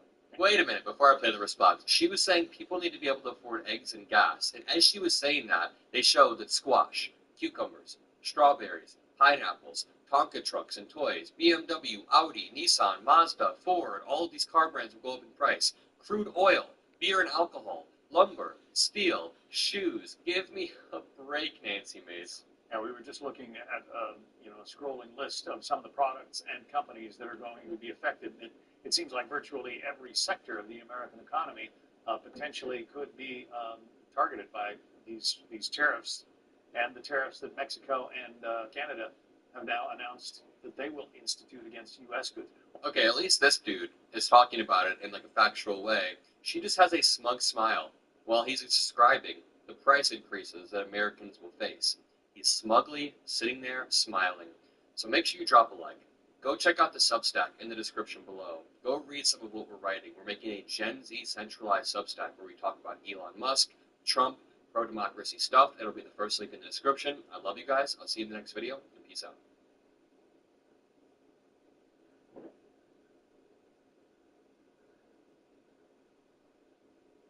It seems like almost every politician in Canada is laser focused on one thing right now. Donald Trump. President Trump. Donald Trump is making it crystal clear. He is not joking about Canada becoming the 51st state, pushing forward with his tariff threat. The federal government is trying to placate the U.S. president by ramping up border security. His request is for why it's tariffs with everybody, and now their attention is turning to another one of Trump's biggest grievances. Good effect. Keep wasting those little shits on sight. Yes, Canada's military. Trump thinks Canada is taking advantage of the U.S. Expect the Americans to defend in an emergency while receiving much less.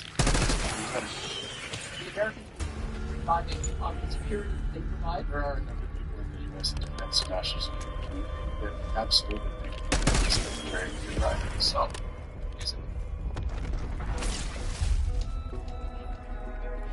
About a decade ago, at a meeting in France, NATO countries all agreed they need to spend at least 2% of their GDP on defense by 2020.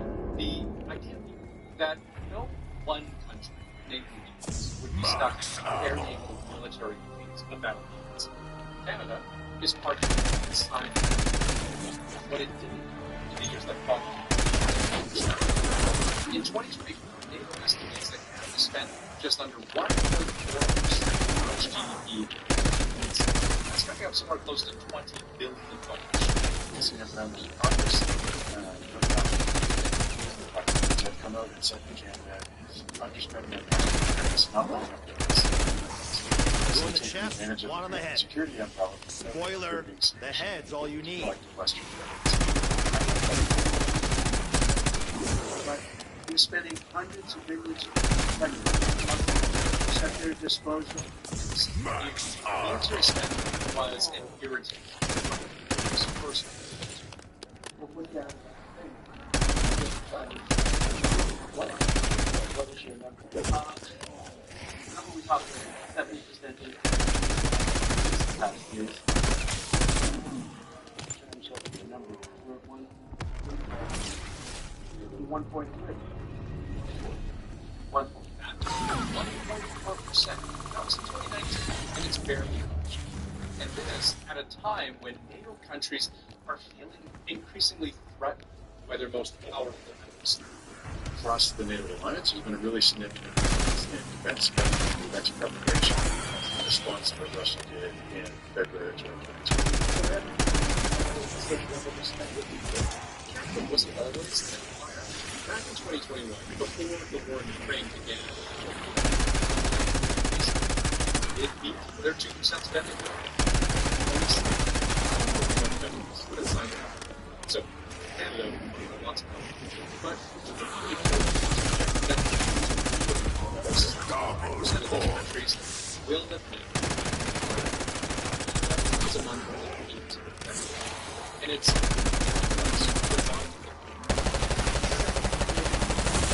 Guess that one was done using its body.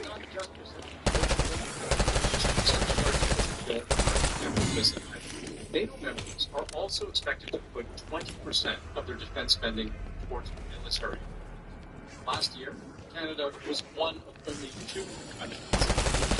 And according to a recent defense report, almost half of Canada's existing military equipment is unavailable and unserviceable.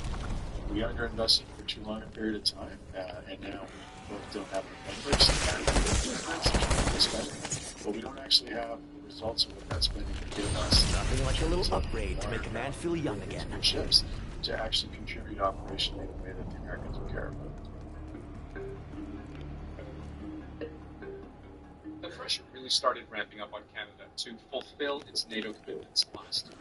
In July, NATO countries met in Washington. Back then, Canada's official plan was to spend about 1.3% of its GDP on defense by 2030. Americans shamefully they won't be talking about this. Talk about right, America's food.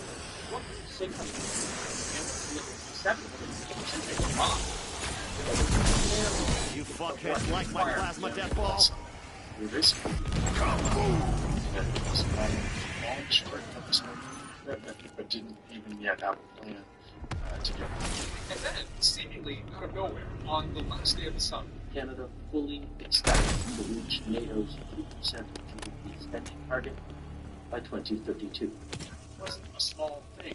Importantly, at least politically, it brought Canada to place down to be at the 2% within 2 years.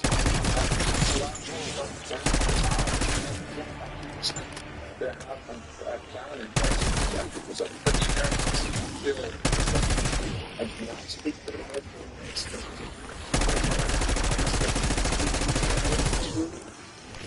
Very large. Fresh out of 40 shots. It's got to be better.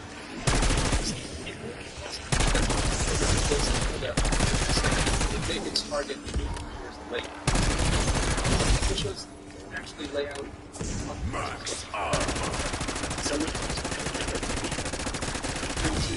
details as to how they'll actually achieve a massive as a result.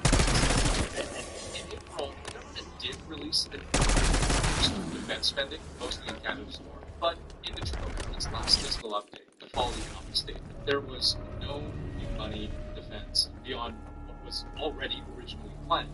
And according to Canada's Parliamentary Budget Office, they aren't even on track to reach their original goal of 1.8%. This was just from this past October. Based on our analysis and independent GDP projections, the government's latest military spending forecast reaches only 1.58% of GDP by 2029-2030. That's worth repeating. 1.58% by 2030, because what the government is saying now is that it can reach 2% even sooner by 2027. I think it's absolutely true. That's 5 years ahead of the schedule. They have just 6 months to go. But once again, they haven't explained how they're going to get there. What's the plan to pay for it? Where's the money? It's remarkable.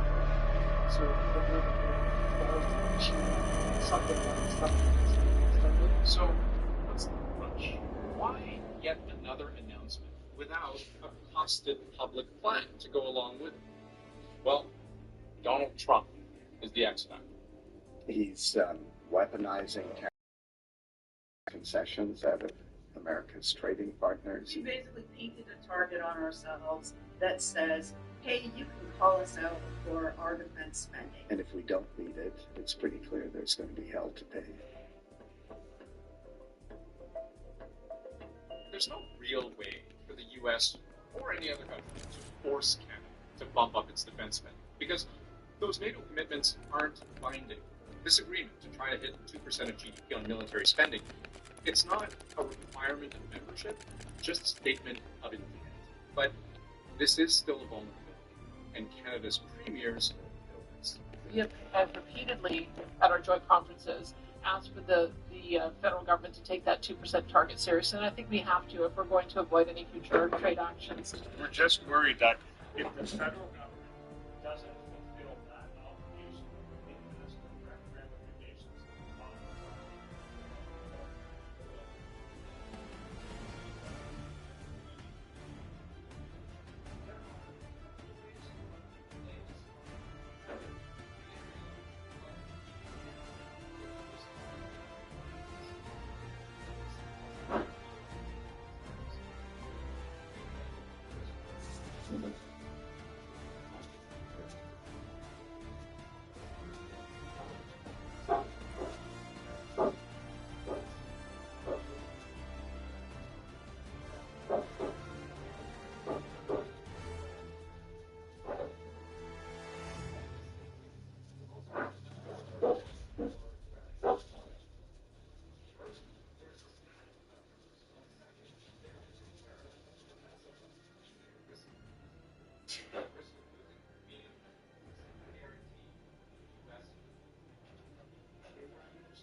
against Canada.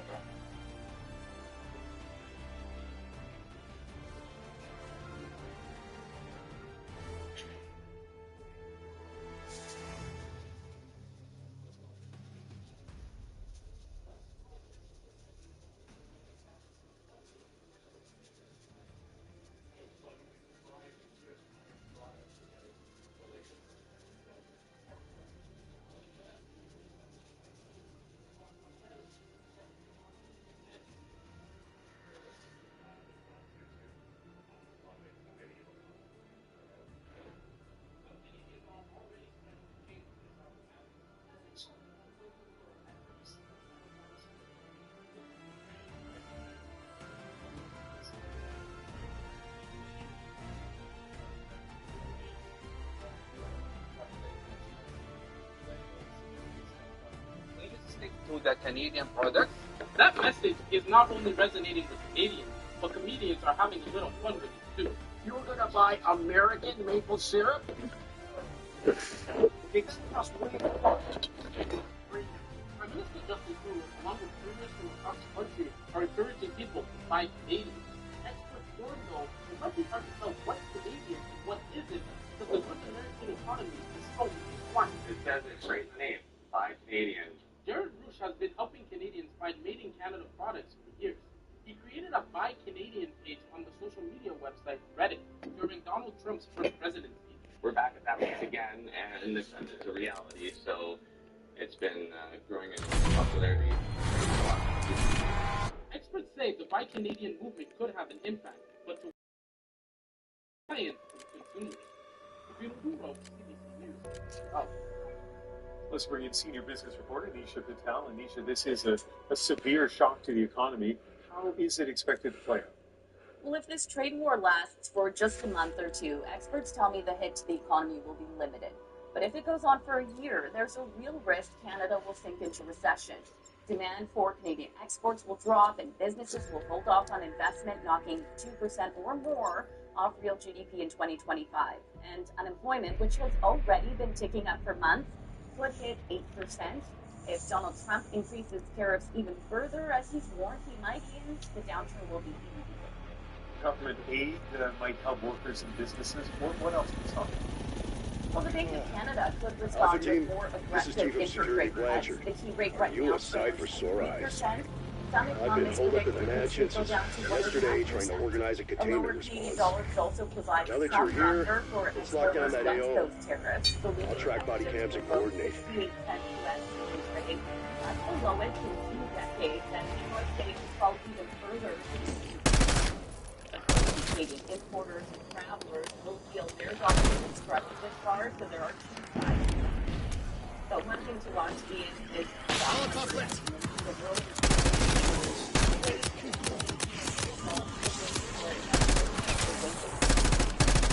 Sorry to interrupt your miserable shit-sucking existence. Because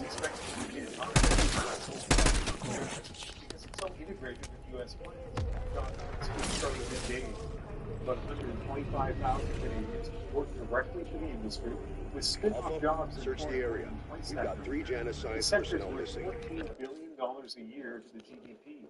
And for decades, it's depended on the seamless crossing of parts across the border, often back and forth a few times as the vehicle is assembled. Lisa Shing shows us the fear gripping the sector tonight and the uncertain road ahead for a vital export industry. It's shift change at this Windsor assembly plant, the city's largest employer, and workers like Jonathan Klein are on edge. I got 2 kids to worry about, so yeah, I definitely didn't sleep very well last night hearing about this news. But you know what? The betrayal from Americans, it's horrible. Windsor is Canada's automotive capital, home to more than 90 makers of cars and auto parts. It has a lot to lose, and the fallout could be fast once U.S. President Donald Trump's 25% tariffs take effect. I'm afraid for both sides, for my workers, for the workers in the United States, but it's devastating. It'll devastate us, and it'll impact quickly. Especially since the region's auto industry is so closely tied to America's, with Michigan just across the river. Most of Canada's auto sector is based in Ontario. In 2023, 96% of its exports went to the U.S. There will be production stoppages at plants across North America as these supply chains are turned on their head. Some American politicians are also sounding this warning. I cannot for the life of me figure out why you would impose and levy a tariff, which is usually levered at an adversary at best, if not an enemy, on our best ally. Michiganders are already struggling with high costs, and the last thing we need is for those costs to increase even more. Since vehicles go back and forth across the border multiple times during the manufacturing process, analysts say the cost for car makers could far exceed just 25%. Lisa Shea, CBC News, Toronto. And there's uncertainty tonight facing those who grow food in Their this knowledge is country. critical to mission success. And exports We take care of our own. Farmers are bracing for potentially devastating drought. Falls now. How tariffs Buildings should be looking forward to spring planting. Instead, keep hearing from farmers in the U.S. Harsh news. as soon as we start doing things like machinery, all the other inputs, a lot of people Come forward! 60% of our ag exports head south. That's worth about $40 billion You know, a year. the people who lived here trusted us. Crops are one thing, We but failed we can them. store them. And I can't even explain how. Live animals are another. They just keep growing. We're the world's 8th largest beef exporter and 3rd largest pork I've gone from fuck this shit to cautiously optimistic. U.S. negative implications to the entire sector. Goddamn box must be working for Richtofen.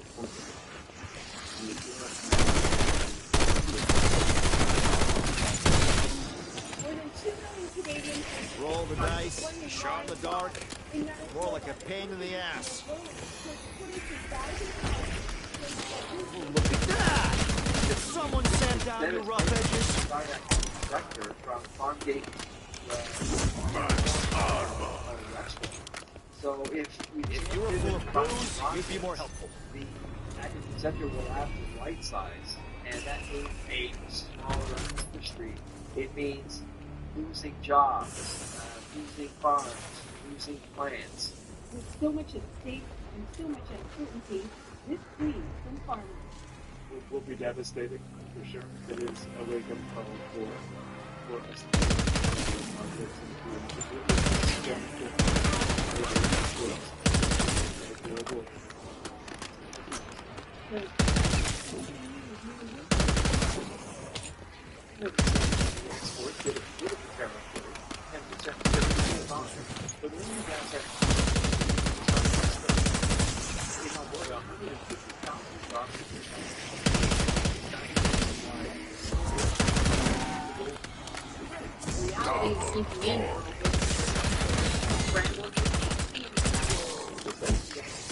Well, it's not as fast as 5%, but clearly no expect questions in the case.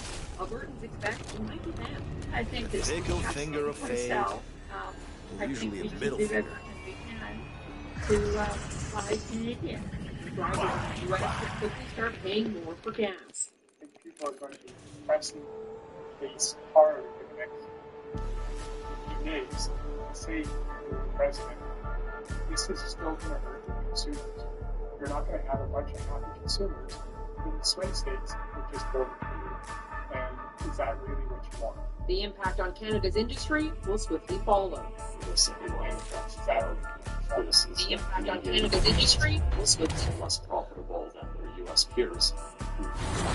That's the whole investment into Canada, which is also vital to keep our oil fields functioning. With few international customers and a pipeline system linked so closely to the Americans, some experts say the tariffs will force down the price per barrel. But with all that came, there's also some potential to find new buyers for Canada's oil and gas, including here at home. We don't want this A to happen again, and B, also, this is a big opportunity for Canada and Alberta within Canada to grow up and try and get more diversified markets. Alberta Premier Danielle Smith said in a statement that she wants a national effort to fast-track building pipelines across Canada. But that won't happen overnight. Until then, Alberta and Canada will have to work with what's possible now and wait and see how Trump's tariffs play out. Emily Fitzpatrick, CBC News, Edmonton. Mexico is also striking back against Trump's levies. President Claudia Sheinbaum retaliatory tariffs against the U.S., saying she was forced to respond in kind. She'll announce details on Monday. And China is denouncing the 10% tariff on its goods, vowing to challenge the measure of the World Trade Organization. And Beijing is not closing the door to negotiations, saying it hopes to avoid further. Several premiers are pulling American alcohol from store shelves as their way of retaliating to Trump's tariffs. We are going to be taking $80 million out of the U.S. economy. The province is threatening this counterpunch. The first parental pushback against Snapchat's secrecy. I'm trying to keep my son safe while he's rushing into Well, some say the app is a danger to their kids. We're back in 2.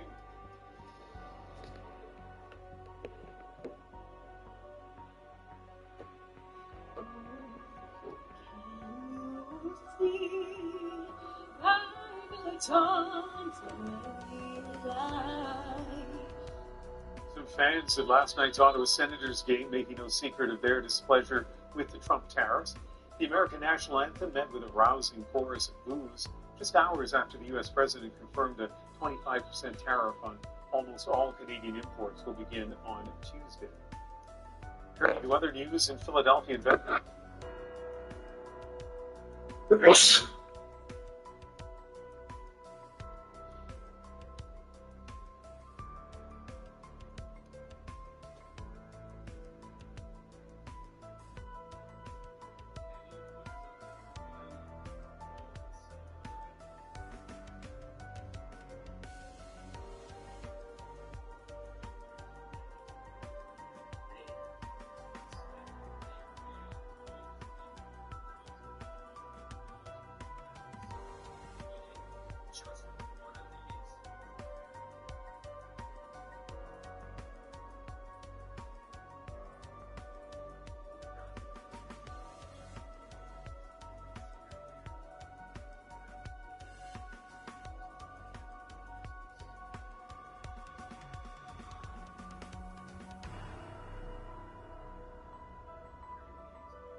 Investigators still searching for a key piece of evidence after Friday's deadly medevac plane crash.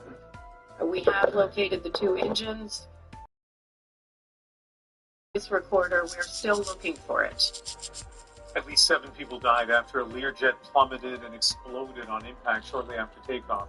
The 6 victims on board, all Mexican citizens, included a mother and child.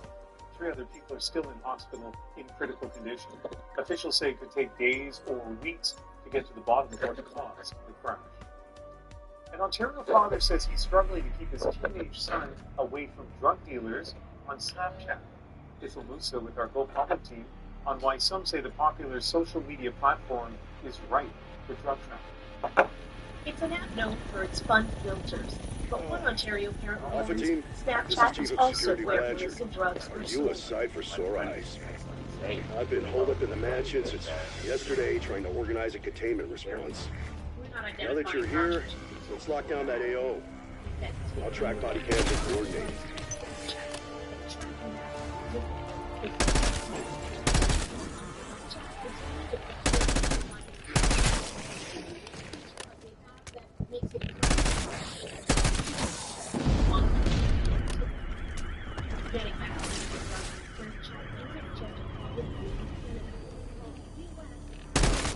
Be advised, we lost contact with 3 of our scientists in town trying to stop the outbreak. Find them, bring them home. We need brain power as much as firepower. Fuck center mass, I'm spraying some gray.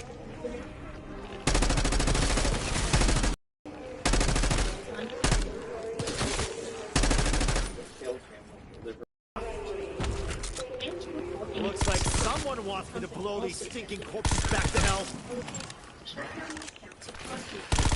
If you activist says it's not enough. All your messages, photos, and stories you post disappear. Fear that your son will overcome. I tried driving past the cemetery. I started thinking about, okay,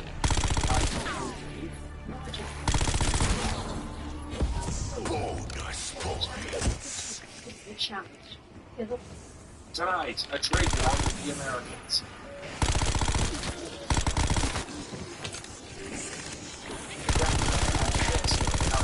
Targets have a little hope. Stop it. I'm very desperate. Choose what you can get out. Experts. I think it's very hard to find any kind of economic rationale for the tariffs on Mexico and Canada. And those are both sides. I'm not getting any younger, but I could be getting better. How much it's going to go up and when it's going to impact it. Plus, a growing threat to Canadian democracy.